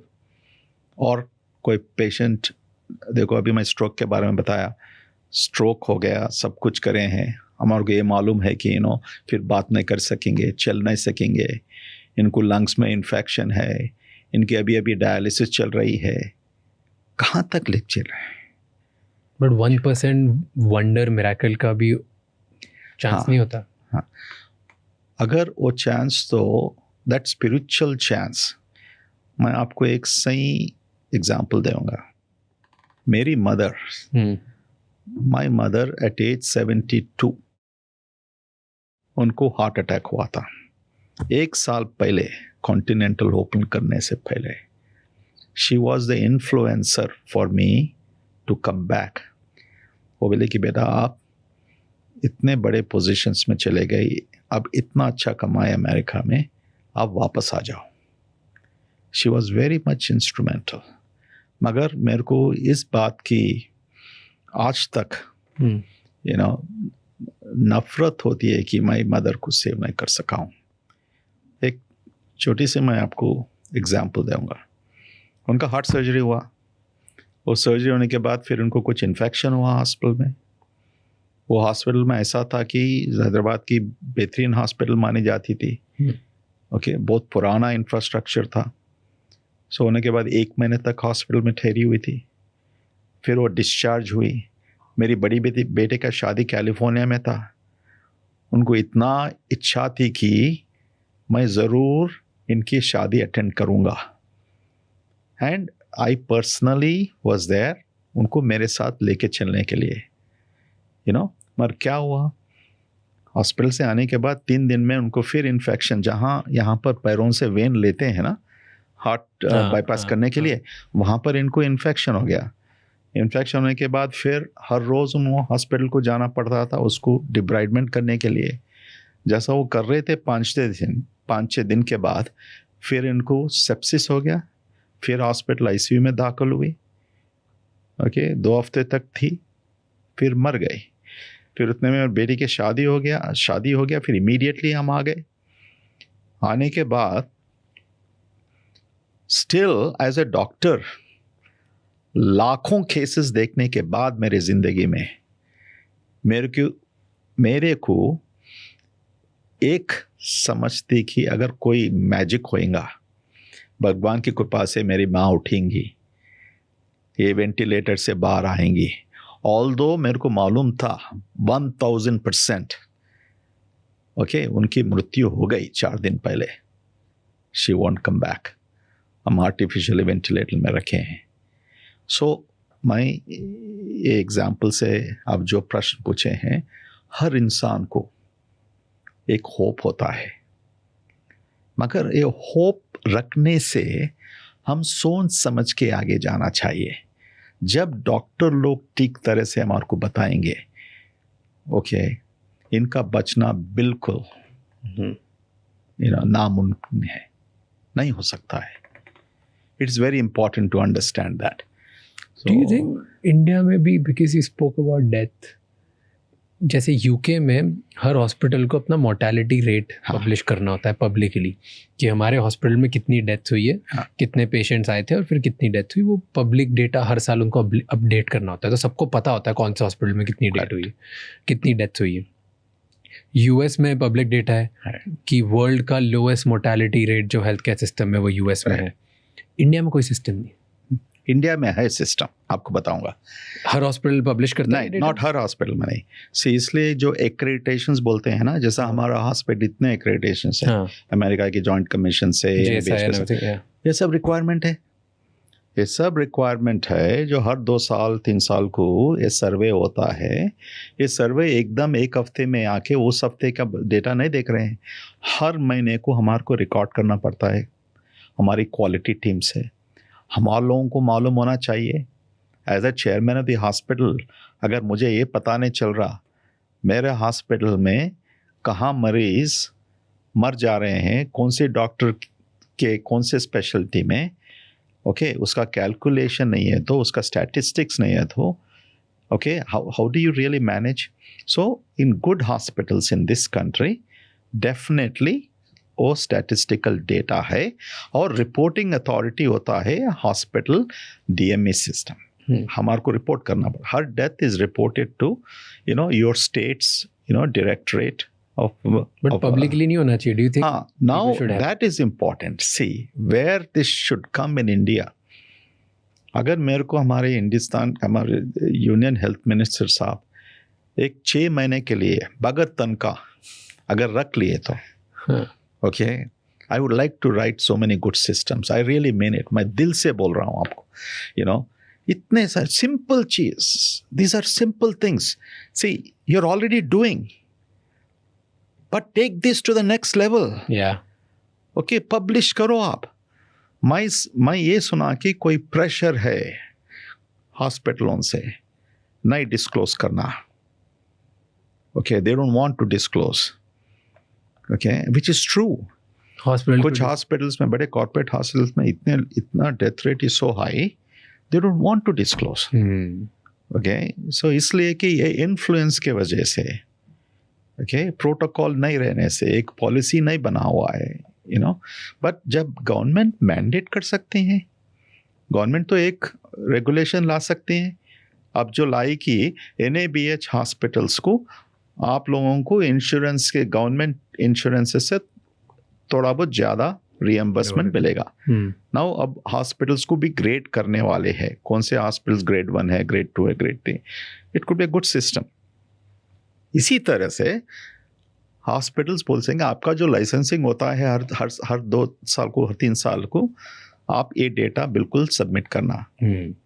फिर then they can state wise they can publish that properly classification करके. So we have to report.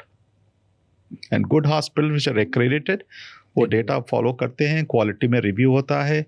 अगर कोई डॉक्टर का if a surgeon has more deaths, हमारे disciplinary action लेना पड़ता है, उनको बदलना पड़ता है. इंडिया में होता है, मगर on a scale that is required compulsorily वो नहीं है. That should happen. What's mortality rate in your hospital? My mortality rate is way below, not even 1 to 1.5% or something like that. Okay. Now, the other thing is important with the mortality rate. What is the type of cases you have? Agar cancer hospital hai, so obviously your mortality rate will be higher. Accidental का ज़्यादा है, trauma वाला तो high होगा. Correct. इसलिए हम बोलते हैं कि in case mix index. वो केस मिक्स इंडेक्स क्या होता है एक हॉस्पिटल का. जैसे हमारे हॉस्पिटल में मल्टी स्पेशलिटी है, हम प्रिवेंशन से लेके ट्रांसप्लांटेशन तक करते हैं. So there is a blended rate होता है. Okay, so then again but each section का भी हमारे पास मोर्टेलिटी डेटा रहता है. ये कैंसर में क्या हो रहा है, ऑन्कोलॉजी में क्या हो रहा है, कार्डियोवास्कुलर में क्या हो रहा है. Okay, every minute detail. हमारे को अवार्ड्स भी मिले हैं, हम सिंगापुर में भी प्रेजेंट करे हैं हमारे डेटा. ट्रॉमा की डेटा भी प्रेजेंट करे हैं, लेवल 1 ट्रॉमा की. I am a nut case. I am data driven and doctors should be informed, entire staff should be informed. या I don't like anything hidden agenda. Nice. But then I am just thinking out loud, अगर mortality rate which is a great thing जो सबको दिखाना चाहिए ताकि public को पता हो किधर कितना होता है, it can also be a bad thing, backfire in a way कि अगर हॉस्पिटल्स को पता है कि मोर्टेलिटी रेट से मे बी उनकी रेटिंग्स अफेक्ट होगी या पब्लिक डेटा अफेक्ट होगा. So critical cases where they know they won't even try and they like कहीं और हॉस्पिटल में लेके चले जाओ because we don't want that mark on ourselves. नहीं, क्या होता है, मोर्टेलिटी रेट जो हॉस्पिटल की होती है ना, जो अभी आप अमेरिका यूके के बारे में बताए, you have to benchmark. Okay, so the government accepts a benchmarking index. See, in America, benchmarking index is developed by, for example, say, a Mayo Clinic की benchmark है, हार्वर्ड की benchmark है, नहीं तो CDC. हर चीज़ वहाँ पर हम CDC, Center for Disease Control से मिलता है. यहाँ पर भी हम CDC को कंपेयर करते हैं हिंदुस्तान में, इसलिए कि हमारे ऑर्गेनाइजेशन जो है NABH सब कुछ है ना. मैं कई बार वो एसेसर्स को बोला हूँ, आप इतना अच्छा काम करते हैं, यहाँ तक हिंदुस्तान आया सो है, why don't you publish benchmarking data. so that we can benchmark. True. So जब तक वो हॉस्पिटल की below benchmark रहता है, then there is no problem. Yeah. What's the responsibility of a hospital? एक बार अगर मान लो किसी की डेथ हो गई, do you think hospitals, doctors, किसी की responsibility होनी चाहिए, accountability होनी चाहिए कि नहीं? I'm just thinking out loud and asking you this question. कि कुछ होनी चाहिए responsibility doctors की कि डेथ हो गई, या हॉस्पिटल की कि उनकी वजह से उन्होंने प्रॉमिस किया, या not promise, they can try their best, वो अपनी कोशिश कर सकते हैं बचाने के लिए, बट हो गई किसी रीजन से death, then what's the procedure, what do hospitals do? Raj ji, हर डेथ का रिस्पॉन्सिबिलिटी हर डॉक्टर को होना चाहिए. Expected death, unexpected death, the doctor should have 1000% responsibility. अगर जो मरीज़ हार्ट अटैक से आया, okay, doctors emergency cath lab को लेके चले, वहाँ पर सीधी तरह से वो काम करें, ओके, स्टेंट डाले हैं, स्टेंट डालने से कब बार आईसीयू में एडमिट करे, फिर वो पेशेंट मर गया. But this is a recognisable complication. Means ये स्टेंट डालने से 1%, 2%, 3% लोगों को स्टेंट थ्रोम्बस जो ब्लड क्लॉट हो सकता है, उसके वजह से सडन कार्डियक डेथ होने का आवश्यकता होती है. okay. अच्छे डॉक्टर ठीक तरह से करने के बाद दिस एक्सपेक्टेड कॉम्प्लिकेशंस जब होता है, इसलिए हम पेशेंट से कंसेंट मांगते हैं, साइन करवाते हैं, ये हो सकता है. मगर जब होने के बाद a good doctor always feels, अरे 40 साल का उम्र जवान लड़का या आदमी जो हॉस्पिटल को आया बेचारा, first time severe heart attack से, मैं ठीक तरह से टाइम में आया हूँ, उनको कैथ लैब ले चला हूँ, जो करना है मैं ठीक तरह से करा हूँ, मेरा एक्सपीरियंस है, मेरा नाम है सोसाइटी में, सब कुछ है, मगर एक कॉम्प्लिकेशन हुआ. ये डॉक्टर करने से कॉम्प्लिकेशन नहीं है.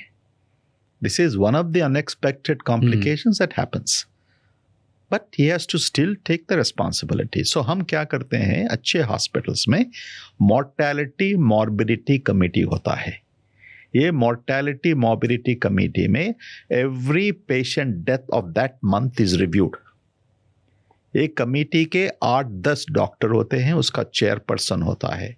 हर 2 साल हम वो चेयरपर्सन को बदलते हैं. सो डेथ क्यों हुआ, हाँ, क्या डेथ हुआ, क्यों क्या हुआ, सब. रीजन, कौन से. सो पूरे डेथ्स 2 हफ्ते पहले, मीटिंग से पहले, वो चेयरपर्सन फिर 2 कमेटी मेंबर्स को चूज करते हैं, वो सब रिव्यू करते हैं, कौन सा लिस्ट करना, कौन सा नहीं करना. ओके, वो लिस्ट करने के बाद वो कमेटी में वो डॉक्टर आके पूरा एक्सप्लेनेशन करना, उनकी क्रॉस क्वेश्चनिंग होती है, उसके बाद ग्रेडिंग होता है 0 to 4. वो ग्रेडिंग पेपर उनके क्रेडेंशियलिंग फाइल में जाता है. It's a must. And doctors full prepare करके आते हैं पावर पॉइंट प्रेजेंटेशन के साथ.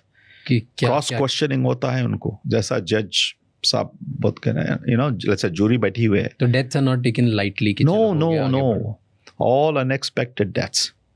एक्सपेक्टेड डेथ्स जब DNR फॉर्म बोल के रहता है, इनको जो इंटुबेशन नहीं करना, वेंटिलेशन नहीं करना, वैसे डेथ्स को रिव्यू करने की जरूरत नहीं है.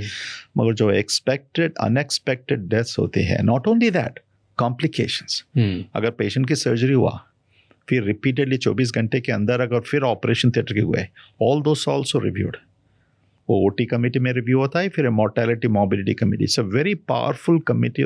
हॉस्पिटल में 3 कमेटीज बहुत पावरफुल होते हैं, बहुत जिम्मेदारी से उन लोगों को फंक्शन करना होता है. एक है क्वालिटी, ओके, दूसरा कमेटी है इन्फेक्शन कंट्रोल, वेरी इंपॉर्टेंट, और तीसरा है mortality and morbidity. Tell me, जो 25-30% हॉस्पिटल जो बहुत ख़राब है, राइट, उनके बारे में बताओ. What's the dirtiest secret about Indian hospitals which public doesn't know? The dirtiest secret is हमारे हॉस्पिटल्स की infrastructure is one of the biggest common denominator है. इंफ्रास्ट्रक्चर के मतलब होती है कि हॉस्पिटल्स की बिल्डिंग्स जहाँ हॉस्पिटल स्थापित हुआ सो है वो कहाँ हुआ, ऐसे कैसी हॉस्पिटल है, वो कोई कन्वर्टेड बिल्डिंग है, कन्वर्टेड होटल है, पूरे नियमों से ये एस्टैब्लिश करे हॉस्पिटल में, ये हॉस्पिटल में ये हवा की द सर्कुलेशन कैसी है, कहाँ वेंटिलेशन, सूरज की रेखा कैसे कहाँ से आ रहे हैं, उनके लॉबी सिस्टम क्या है, उनके लिफ्ट सिस्टम कैसे हैं। मैं ये सब क्यों बता रहा हूँ कि हिंदुस्तान में one of the biggest causes of death is infections. Okay, जब ठीक तरह से फैसिलिटीज़ नहीं होने पाते, इंफ्रास्ट्रक्चर जब नहीं होता है, so getting infections is very easy. Secondary tertiary infections जाके लोग मर जाते हैं, इट्स इनएक्सक्यूजेबल। सो लोग क्या बोलते हैं, बेचारा आ गया सोता, ये मरीज बहुत ही वाज ऑलरेडी पहले से बहुत सिक था, क्या कर सकते हैं हम। पर फंडामेंटल प्रॉब्लम आप देखते हैं, एक बिल्डिंग रहता है, बाहर बड़ा साइन रहता है सुपर स्पेशलिटी हॉस्पिटल, ओके, और बोलते हैं कि हॉस्पिटल में 200 बेड्स है, और पूरा गज क्या है उनका 30,000 या 40 या 25,000 स्क्वायर फुट। अब देखो हमारे कॉन्टिनेंटल हॉस्पिटल में 1.3 मिलियन स्क्वायर फुट की हॉस्पिटल है, 18 फ्लोर्स के, केवल 600 बेड्स है। पर room average square foot is 1350। क्यों दिए हम this space? Because we followed health care infrastructure guidelines. और कुछ लोग बोलेंगे वो बड़ा हॉस्पिटल बना सके वो सब ठीक है ना। देखो, this is not for me. मैं जाके रियल एस्टेट में इन्वेस्ट कर सकता हूँ, करोड़ों रुपए मैं कर सकता था। God has been great to me. I've been very successful. But I didn't want to be that.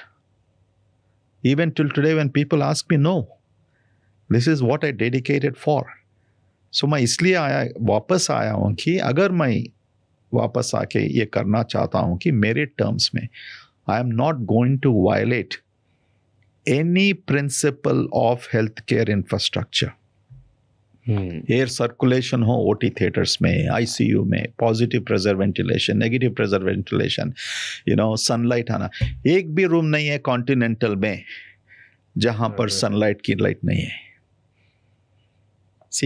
Ventilation के बारे में, लाइट के बारे में जो हमारे नर्सिंग की फाउंडर लीडर फ्लोरेंस नाइटिंगेल वो बताई थी कि 18th-19th सेंचुरी में कि 60% तक हर मरीज का डिसीज अच्छी लाइट होने से, अच्छी हवा होने से, अच्छा न्यूट्रिशन होने से, इन्फेक्शन कंट्रोल प्रैक्टिसेस होने से वो बीमारी कम हो जाएगा अपने आप। और आज तक भी 21st सेंचुरी में सही बात है। True. देखो, when the air circulation is not good, okay, people are coughing, people have infections, cross contamination. एक का बीमारी दूसरे को हो रहा, दूसरा का बीमारी तीसरे को हो रहा है। You come with one infection, you're getting another infection, you're prolonging the stay. 65% there was a statistic 2 साल पहले पेपर में पब्लिश हुआ था। हिंदुस्तान में लोग जो रेगुलर रूम्स में जाते हैं 60% तक कई हॉस्पिटल्स में आईसीयू में दाखिल हो जाते हैं। अगर आप यूरिनरी ट्रैक्ट इन्फेक्शन में गए तो उसको निमोनिया होता है, अगर निमोनिया से गए तो उसको यूटीआई होता है, नहीं तो वेंटिलेशन में जाते हैं। सही बात है। This is not because doctors की नेग्लिजेंस है, आप ये भी समझना है। बिकॉज ऐसा परमिशन मिलता है लोगों को, वो किसकी रिस्पॉन्सिबिलिटी है? लाइसेंसिंग जो होता है, जब देखो मेथोडोलॉजी जो होता है वो ठीक तरह से करो भैया। It's a very simple process of intervention, you are saving the public. तो हम लोग खुद ही पॉलिसीज बेकार होने की वजह से हाइड्रोजेनेसिस बढ़ा रहे हैं। बिल्कुल, दैट्स हम बहुत खुशी हो जाते हैं कि इनको हम चावल दे रहे हैं, दाल दे रहे हैं।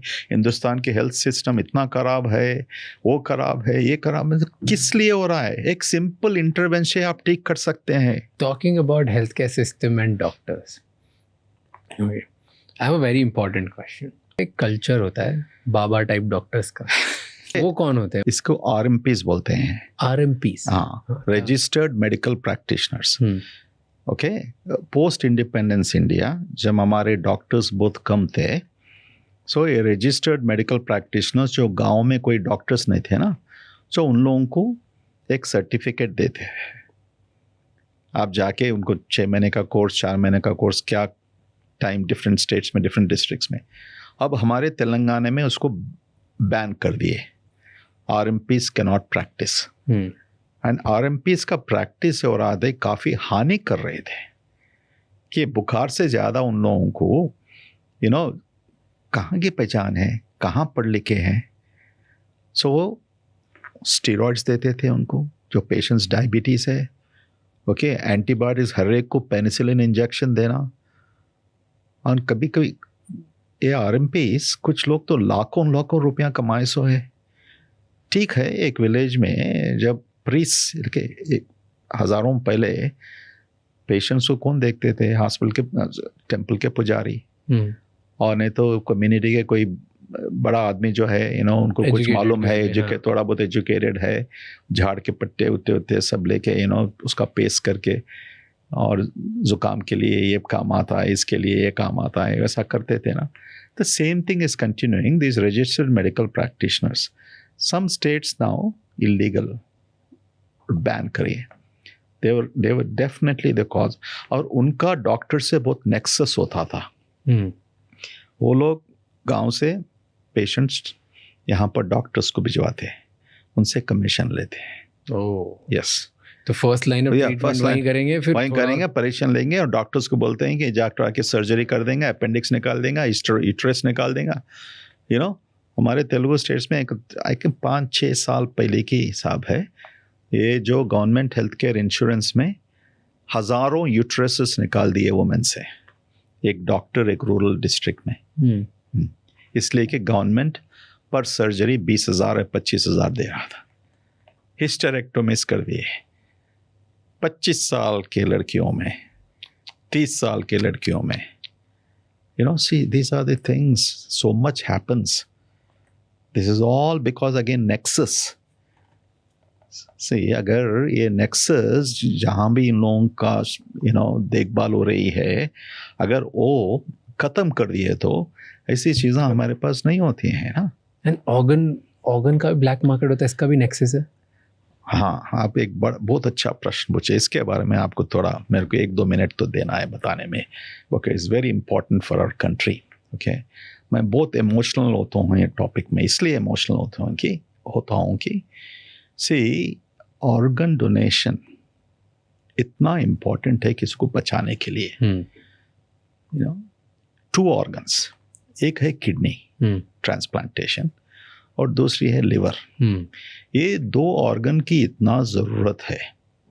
ओके, हिंदुस्तान में कम से कम 2 से लेके 2.5 लाख लोगों की एवरी ईयर किडनी ऑर्गन की ज़रूरत पड़ती है। उसमें से कितनों को सर्जरी हो रहा है, ट्रांसप्लांटेशन मिल रहा है? 12,400, 12,500 ओनली, 12,500, दैट्स अबाउट इट। और लिवर ट्रांसप्लांटेशन 4,000, और दूसरे 50,000 पीपल जिनको लिवर की ज़रूरत है, ऑर्गन्स नहीं है। सो मैं ये पूछना, जब मैं अमेरिका से आया हूँ, क्यों प्रॉब्लम है हमारे हिंदुस्तान में? ओके, सो मैं बड़े बड़े डॉक्टरों से बात कर रहा हूँ, पॉलिसी लीडर से। सो 1994 में जो हिंदुस्तान की ट्रांसप्लांटेशन एक्ट है, ओके, उसको तोहा बोलते हैं, transplantation of human organ act जो बोलते हैं। ये एक्ट 1994 से जो बना हुआ एक्ट है, उसके बाद में फिर थोड़े अमेंडमेंट्स आए सो है। वो एक्ट में एक चीज़ है थी, commercialisation of organ transplantations should never happen. इसलिए करे कि बहुत सारे किडनी स्कैंडल्स हुए थे 1970s में, 80s में। लोग किडनीज बेच रहे थे, ओके, पैसों के लिए, ना तो यहाँ से बाहर जा रहे थे, मिडल ईस्ट जा रहे थे, श्रीलंका जा रहा था, अदर कंट्रीज को जा रहे थे। इसलिए उसको बंद करने के लिए ये ट्रांसप्लांटेशन बहुत स्ट्रिक्ट करे, ठीक है, कि खाली ट्रांसप्लांटेशन आपके घर वालों से लेना चाहिए, means blood related people. Okay okay, now ये बताइए आप मेरे को, ये गवर्नमेंट की प्रॉब्लम है। ऑर्गेनाइज क्रिमिनल गैंग्स और क्रिमिनल वे में जो चल रहा है, आप रिस्पॉन्सिबिलिटी लो टू फिनिश दैट। जब आप रिस्पॉन्सिबिलिटी नहीं रह सक रहे, ये क्यों जनरलाइज पॉलिसी बना के इतने लोगों को मरने दे रहे हैं आप? मैं दूसरे कंट्रीज के बारे में मत बताऊंगा, अमेरिका में, यूनाइटेड किंगडम में, इंग्लैंड में, जर्मनी में, स्पेन में, दुनिया में सबसे अच्छा ऑर्गन ट्रांसप्लांट सिस्टम है स्पेन में। स्पेन में ये पूरे कंट्रीज में जो बताया, यूरोपियन कंट्रीज में, कोई साउथ अमेरिकन कंट्रीज में, न तो eastern European, western European countries में, उनका लॉ क्या है कि वहाँ पर भी पैसे देके कोई ऑर्गन नहीं दे सकते, मगर जो डोनेट करने के लिए आगे आएगा, कोई फैमिली मेंबर हो या नहीं तो आपका नेक्स्ट डोर कोई आजू बाजू आपका नेबर हो, कोई दोस्त हो, उनकी खर्चा आप दे सकते हैं। आपका मतलब गवर्नमेंट, नहीं तो इंश्योरेंस कंपनी, नहीं तो खुद personally, only to that extent. Means आपके भी जो भी कॉस्ट होते हैं, और नॉट ओनली दैट, स्पेन जैसे कंट्रीज में एंड यूके जैसे कंट्रीज में, आफ्टर दैट 3 महीने तक उनकी जो भी खर्चा होती है, जो डोनर होता है, वो गवर्नमेंट रिस्पॉन्सिबिलिटी लेती है। कितना अच्छा सिस्टम है। देखो यहाँ पर हिंदुस्तान में 80% तक लाइव ट्रांसप्लांट्स होते हैं, कोई फैमिली में देना चाहिए। ओनली 20% कैडेवर ट्रांसप्लांट्स, कोई मर जाने के बाद एलिजिबिलिटी है तो। This is reverse. पूरे कंट्री में डोनर, कैडेवर डोनर ट्रांसप्लांट्स का 70-80% होता है, लाइव ट्रांसप्लांट्स 20-30 होते हैं, बिकॉज वहां पर आगे आके डोनेट करते हैं। बट जैसे डेथ हो जाती है, डेथ के बाद ऑर्गन ट्रांसप्लांट करना चाहिए, राइट? बहुत सारे केसेस में it can be used. That's not allowed? That's allowed, right? No, it is allowed, but the problem is लोग नहीं देते हैं। क्यों नहीं देते? No, they don't want. That is the biggest problem. But if I die, if I see, unless your family member, और unless आपके पास register करवाए, अगर हमारे हॉस्पिटल में हम डोनर रजिस्ट्रेशन है, अगर आप at the time of registration एक क्वेश्चन है आपको, would you like to donate your organs, you can change your later on if you want to. अगर वो ठीक है तो बाई गाली सब कुछ आपको हुआ, सो आप अगर हॉस्पिटल में मर गए, देन आपको देना है ऑर्गन, तो उसको हम वेरीफाई करते डिजिटली। ये कंसेंट दिए सो है, ओके, जब कोई रोक नहीं सकते, मगर वो नहीं है हमारे पास system, so family members decide करते हैं। सो कहीं से 90% family members they don't want it, and हर डेथ का हम नहीं ले सकते। Basically neurological cases, okay, usually जो traffic accidents or accidents where the kidneys are preserved, liver is preserved, ना ऐसे चीज़ों में हम ले सकते हैं, okay, but वहाँ पर भी ठीक तरह से एजुकेशन हुए तो स्मॉलर हॉस्पिटल्स में एजुकेशन, वहाँ से ऑर्गन्स हार्वेस्ट करके बड़े हॉस्पिटल्स में ले सकते हैं। See, this is the problem, इतना बड़ा पॉपुलेशन संख्या होने तक हम जाके भगवान से तिरुपति जाते हैं, इधर जाते हैं, उधर जाते हैं, अयोध्या जाते हैं, भगवान से इतने सारे थिंग्स पूछते हैं। हम ये भी प्रार्थना करते हैं कि मैं मेरे लिए नहीं, सबके लिए मैं कर रहा हूँ, humanity should be good. But क्या जा रहा है आप लोगों को? यू आर सेविंग 4 लोगों को आप सेव कर सकते हैं। 1 किडनी, 2 किडनीज दे सकते हैं, मीन्स 2 पेशेंट्स, 1 लिवर दे सकते हैं, 2 कॉर्नियाज दे सकते हैं, 1 हार्ट दे सकते हैं। 2 + 1 3 + 1 4 + 2 6 पेशेंट्स, 6 मरीजों को अब नई जिंदगी दे के आप चले जा रहे हैं। What is the problem? Okay, ठीक है, ये बाजू रखो, मगर लाइव डोनेशन में, ओके, क्यों रिस्ट्रिक्ट करना हिंदुस्तान में? Why should only be the blood donors? Why don't you allow extended family? ये क्यों लॉस ऐसा बना के बैठे हुए हैं? डेवलप्ड कंट्रीज तो इतनी अच्छा से इम्प्लीमेंट करे कि और यहाँ पर बोलते हैं कि वो रैकेट चलेगा. You're buying the रैकेट तो वैसे भी चलेगा और चल ही रहा है. नहीं, ये बोलते हैं कि आपको दूसरा कोई आपको नेबर आके देने वाला है, आप पैसों से खरीदे. So वो तो अभी भी चलता ही है ना? ना चलता है, कुछ पॉकेट्स में चलता होगा. ओके, बिग ऑर्गेनाइज्ड, हर 6 months को कहीं स्टेट में, कोई डिस्ट्रिक्ट्स में तो होता है. But problem is whose? Why don't you relax it? Why don't you completely relax it and learn from the other countries that have implemented so well? एक system है स्पेन में, ओके, और वेस्टर्न कंट्रीज में opt इन और opt out. Opt इन की मतलब होती है कि every citizen of Spain is automatically registered for organ transplant. Organ automatically, but you can opt out. Okay, the opt-in is if you don't opt out, so you're considered automatically your government, your organ can be taken. That's good. Yeah. So lot of countries now, they are utilizing Western nations opt-in and opt-out. Opt-out it, अब पहले से आप consent दे दिए, register करके मैं organ नहीं देने वाला हूँ. But जिसका opt-in है, and 2 countries have made compulsory. एक Sweden, okay, I think even Germany. So compulsory करने से they were able to raise 600,000 transplants. कहाँ 12,000, कहाँ 4,000, कहाँ 6, कहाँ 140 crores, and कहाँ 600,000 such a small country people are ready to transplant. ये पॉलिसी की प्रॉब्लम है. We cannot basically say, और इतना हंगामा होता है राज, I'm telling you, if के cousin, we go through this. आदमी liver की, say alcoholism is increasing, liver disease is increasing, okay. Almost 20 lakh people die from liver cirrhosis in our country. Our total death rate is 1 crore, something like that, 15 to 20 lakhs people who die just from liver disease, okay. ठीक है, not only from alcohol but other causes of the liver disease. जब उनके पास एक ही लड़का रहता है, okay, उनका भी कंडीशंस रहते हैं, वो ज़्यादा सा मोटा रहना चाहते, उनका लिवर में ज़्यादा फैट नहीं रहना, डायबिटीज़ नहीं रहना. सो कई फैमिलीज में आइडियल ट्रांसप्लांट डोनर नहीं मिलता है, तो उनका फर्स्ट कज़न हो सकता है.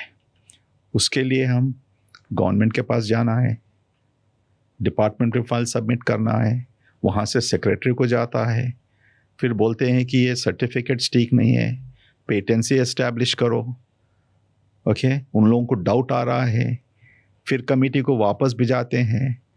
ये सब 1-2 महीने 3 महीने तक ये सिलसिला चलते जाता है, फिर वो होता नहीं होता है, फिर वो भगवान के हाथ में है. और दूसरी चीज़ है, अगर एक अच्छा दोस्त आपको आगे आके, अगर आपका पूरा जेनेटिक कंपैटिबिलिटी है तो क्यों नहीं देना? Why should not like other countries? Right. Yeah, why should not? Why should you have the suspicion that you should have? कोई उनसे पूरा लिखवा लो. This is not for sale, nothing. There is no financial transaction. He is a real friend. Then देखो उसका चमत्कार क्या होगा. So this is a big problem. I think इतना अच्छा हम फॉरवर्ड पॉलिसीज करें हमारे देश में. अगर हमारी government, health is a state subject, correct, but I say subjects of transplantation also is a big central subject here to national subject. Very easily you can change. People beg, cry, young children 18, 20 losing their fathers, losing their mothers, 40-45 साल के, और cadaver listing में लगाते, कब आता पता नहीं. अगर आ गए तो 1 महीने में आ सकता है, ना तो 1 year 2 years तक. Northern India is worse in cadaver transplants. Southern India is better. Number 1 state in cadaver transplants always led is Tamil Nadu and Telangana. Telangana last year was voted number 1 in highest cadaver transplantation in 2024. The state that I am in right now, in Hyderabad. So I am proud of that. But tell me the other side of it. बिकते हैं organs? जरूर बेचते हैं. Okay, मगर जो racket अगर bast हुआ तो See, बेचना ही What's the नहीं. most expensive organ which gets sold in the market? Mostly desires kidneys. Liver नहीं बेच सकते हैं. क्यों? No, liver कैसा बेच सकते? आदमी is very sick, the donor has to, it's a very big process to basically take it out and all of those things. So correct? kidney is a big thing. Kidneys organs. So there was a big racket कुछ साल पहले Bangladeshi rackets all connection. Okay, वो Singapore में भी हुआ था. Singapore वाले भी खरीदे थे बांग्लादेश से. वहाँ से यहाँ पर हिंदुस्तान में कई स्टेट्स में हुआ सो है. That वो एक वेस्ट बंगाल की एक बॉर्डर है जहाँ पे there was a big racket. Right. So under the radar, I think अभी भी कुछ हो सकता है शायद, मगर police is very vigilant. Kidnapping and उससे निकाल रहे थे. Do you know about all of this? Is that? I think there was some Bangladesh, Nepal, West Bengal parts of it. Right. वो kidnapping होती थी, random बच्चों को kidnap कर लेते थे, and then they would take out kidneys and then they leave it. Exactly. No, ये उसका मूवी भी बनी थी. No, you kidnap them, उनको anesthesia देना, they are 24 hours, वो किडनी निकाल देना, खाली फिर उन्होंने उठने के बाद खाली स्कार दिखता है, कुछ पता नहीं चलता कहाँ पे. मगर अब नहीं हो रहा है, मगर पॉकेट्स में होता है. How much is a kidney priced in? The transplantation prices, 8-9 lakhs से 10-12 lakhs तक. And if somebody wants to buy it on a black market, which is racket के through बिक रहा हो? मुझे पता नहीं. मैं वहाँ I don't even smell what they think, but paper में जो पढ़ते हैं, एक 50,000, 1 लाख, 2 लाख बोल के पढ़ते हैं ना. People are selling their kidneys for that. एक profitable hospital start करने के लिए कितना capital चाहिए होता है? कौन से nuances ध्यान रखने होते हैं? Yeah. Tell me, if I want to start a hospital tomorrow. Okay. कितना पैसा चाहिए होगा? हाँ. So now ये लैंग्वेज आपको बताऊंगा. हॉस्पिटल में जैसा होता है, होटल इंडस्ट्री में जैसा होता है, आईटी इंडस्ट्री में. हॉस्पिटल इंडस्ट्री में हम पर रूम के चार्जेस से कैलकुलेट करते हैं. ओके. आज 21st सेंचुरी में अच्छी तरह से हॉस्पिटल बनाना है, सो हॉस्पिटल का कॉस्ट 80 लाख से लेके 1.5 करोड़ तक हो सकता है पर बेड. ओके. वो हिसाब से आप कैलकुलेट करिए. अगर आप 200 bed, 300 bed, 400 bed, now there are some differences. तो 200 कहाँ बना रहे हैं आप? टियर 1 में बना रहे हैं, टियर 2 में बना रहे हैं, बिकॉज लैंड कॉस्ट इंडिया में वन वेरिएबल कॉस्ट है, is a land cost. Western countries में लैंड कॉस्ट उतना नहीं होता है, मगर कॉस्ट ऑफ कंस्ट्रक्शन बहुत होता है. अमेरिका में 1 मिलियन होता है पर बेड टुडे. 1.5 करोड़ रुपए. 1 मिलियन to 1.2 मिलियन. ये आश्चर्य की बात है, बिकॉज वहाँ पर जो भी नॉट ओनली हॉस्पिटल्स, आप एक होटल भी बनाओ 0.1% में हम बना सकते हैं यहाँ पर. ओके. इंडिया में ऑलमोस्ट 1 करोड़ पर बेड. यस. सो इंडिया में 1 करोड़ 80 अच्छा hospital. Okay. No mediocre hospital middle level बोल तो 40 लाख से लेके 60 लाख तक ऐसा भी कर सकते हैं. ओके. बट पूरे एवरी डिटेल्स आर्किटेक्चर का जो रिकमेंडेशंस होता है अगर करना है तो this is the current day cost. Okay. This is अगर 600 बेड हॉस्पिटल बनाना तो 500-600 crore. Yeah. Investment. No, yeah, that's the investment. Now this is sometimes including equipment or sometimes without including equipment. Sometimes क्या specialties है hospital में, जैसे हमारे hospital में 55 specialties है. Okay, so obviously 55 specialties की technology, equipment, instrumentation, operation theaters, 70 से लेके 80 तक, 100 तक, ICU beds. ये ज़रूरत के हिसाब से आपका कैलकुलेशन होता है. This is one broad parameter. And every year working capital कितना लगता होगा of this scale? Now hospitals, अच्छे hospitals will not make money until 4 to 5 years break even. But for working capital कितना लगता होगा? The working capital now you basically mark 3 months of whatever is your overhead expense and your costs of running the hospital. So for example, let's say 1 crore is per bedroom for one hospital room. आप 200 room का बनाते हो तो 200 करोड़ के आसपास मोटा मोटी investment. अब पर रूम कॉस्ट कितना होता है चलाने के लिए गुड हॉस्पिटल? या पर अगेन उसमें मिक्स होता है ना राज. एक प्राइवेट होता है, सेमी प्राइवेट होता है, डिलक्स होता है, सो वो सीट्स के हिसाब से होता है. अगर प्राइवेट रूम है तो यूजुअली द रेट्स आर 4,000 से लेके 5,000 तक, or 6,000, in that category, or whatever the rates are. Hospital business, if you look at it, it's truly a very, very difficult business. Okay? I'll take this challenge in any debate. It's not an easy business. वो आप business के side से कभी hospital मत बनाओ. तो अगर जैसे आपने बोला 200 करोड़, मतलब फॉर एग्जांपल 200 बेडरूम 200 करोड़ आपने इन्वेस्टमेंट किया एंड 4th और 5th ईयर में ब्रेक इवन हो जाएगा कैपेक्स पे. हाँ, 4th and 5th year you should break even. तो 200 करोड़ 5 साल तक. No, break even. हाँ, means you're not putting any more working capital to run the hospital. Whatever the revenues you're making, whatever the revenues you're making from the self-sustainability, profits अभी आगे होने के बाद, शादी अभी आगे है, अभी एंगेजमेंट चल रहा है. तो ये 200 करोड़ कब वापस आते हैं? 10वें साल में, 12वें साल में? 8 to 10 years or 12 years. See, फिर लोन होता है. हमारे कंट्री में interest rates when compare to western countries बहुत ज़्यादा होता है. ओके, ये सब होने के बाद almost 8, 9, 10 years you'll start seeing some profits flowing. फिर उसमें डॉलर रुपये एक्सचेंज, अगर मेरा ही देखो, जब मैं लैंड खरीदा था हॉस्पिटल का, डॉलर का था 35 रुपये, 37 रुपीज़. अब अभी समझो आज 86 रुपीज़ होने से मेरे को जितना भी प्रॉफिट हो जाने दो, okay, what will I get? It is washed out in the exchange. Correct है नहीं? 2.5 times my dollar, my money is got depreciated at the end of the day. मेरे को काफ़ी लोग बोले कि हैदराबाद में आपके हॉस्पिटल का, we are in a very beautiful place, आप आना चाहिए. Okay, you should visit. We are in IT and financial districts, western part of Hyderabad, the most beautiful part of Hyderabad. मैं इसलिए लैंड चुना हूँ कि मेरे को ये मैनहट्टन के प्राइजेस में भेजे उस ज़माने में 2008 में, बिकॉज मैं ज़िद्दी था.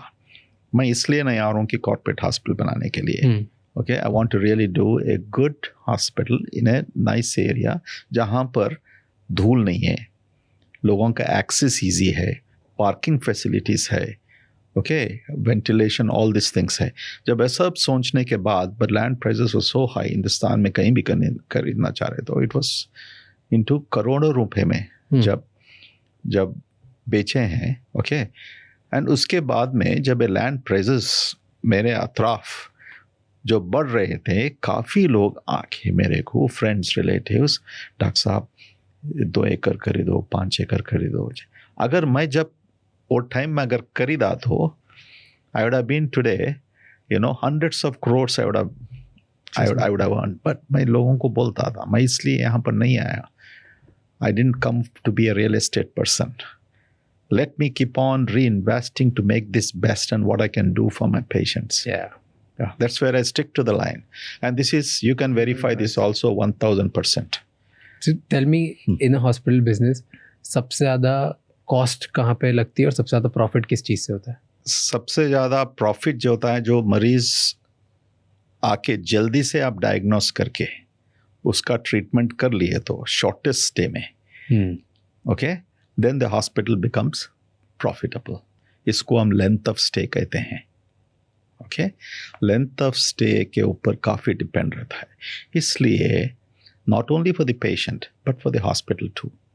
सो कॉन्टिनेंटल में एक रूल है, आज जो पेशेंट एडमिट होता है, मैं डॉक्टरों को ये इंडिकेशन और रिस्पॉन्सिबिलिटी दे आऊँ कि आप 24 घंटे में डायग्नोसिस करना चाहिए, and which is possible. Okay, कैसा हो सकता है?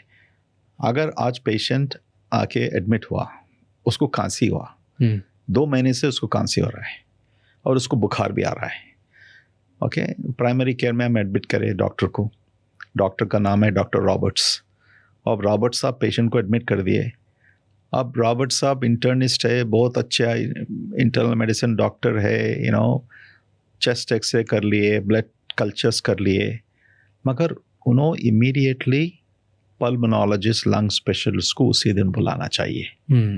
उन्होंने आके देखना चाहिए. अगर डॉक्टर की कुछ किडनी की प्रॉब्लम है, वही दिन जो एडमिट वैसे दिन. अगर ऐसा करे तो 24 आवर्स में पूरे कंसल्टेंट्स आके वो पेशेंट के बारे में जिक्र करके एक डायग्नोसिस करके उनको डिस्चार्ज कर सकते. ट्रू. द प्रॉब्लम इज वो नहीं होता है. आज ये डॉक्टर रॉबर्ट साहब देखें, कल कुमार साहब आ रहे हैं. अब कुमार साहब को कंसल्टेशन बिराए, वो साहब आके, मैं बहुत बिजी था ओपी में, वो 4 बजे शाम में आके देखें. फिर वो नेक्स्ट डे के लिए test CT of the chest लिखे हैं. फिर थर्ड दिन कुमार साहब 12 बजे आए लंच के टाइम पे. फिर वो बोले कि मैं इसको ब्रोंकोस्कोपी करूँगा. फिर वो चौथे दिन को ब्रोंकोस्कोपी हो गया. ब्रोंकोस्कोपी करने के बाद फिर वो कल्चर्स वगैरह कर रहे हैं, वो वेट कर रहे हैं 2 दिन के लिए. See, this is what happens. Efficiencies of scale in every discipline and profession and life is extremely important. I'm sure you're extraordinarily efficient. Without that, it's not possible, and what you've achieved is not possible. So efficiencies in healthcare, it is a quality parameter. The word efficiency जो use करते हैं हम infrastructure में भी, efficiency is not to make money. Efficiency is the person जो sick है, जो मरीज जो प्रॉब्लम से आ रहा है, कितना जल्दी से आप उसकी डायग्नोसिस करके, सही डायग्नोसिस करके अगर आप ट्रीटमेंट शुरू कर सके तो that is efficiency. And that's what is a profit maker. That was the profit, because unnecessarily you're not tying up. And losses. And not only that, you are basically, insurance company, only it will pay you this much. All the rest you have to absorb. And सबसे बड़ा cost center क्या होता है? Transplantations. Highest cost centers, transplantations, bone marrow transplantations, It's more expensive. You don't end up making money. Yes, transplantations में margin of profit. So see, good hospitals will never make more than, at best single digits to double digits, 10, 15, 16%. Yes. That too after this end of maturity. So if you annualize over 20 years, from start to the break-even time to making profits, it will always be in single digits. But that naksha is changing to some extent, which I'm concerned.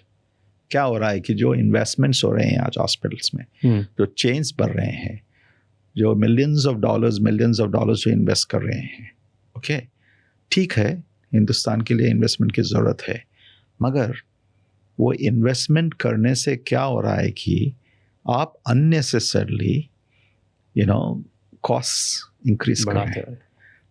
ये cost बढ़ाने से क्या हो रहा है, ultimately absorb कौन करना है?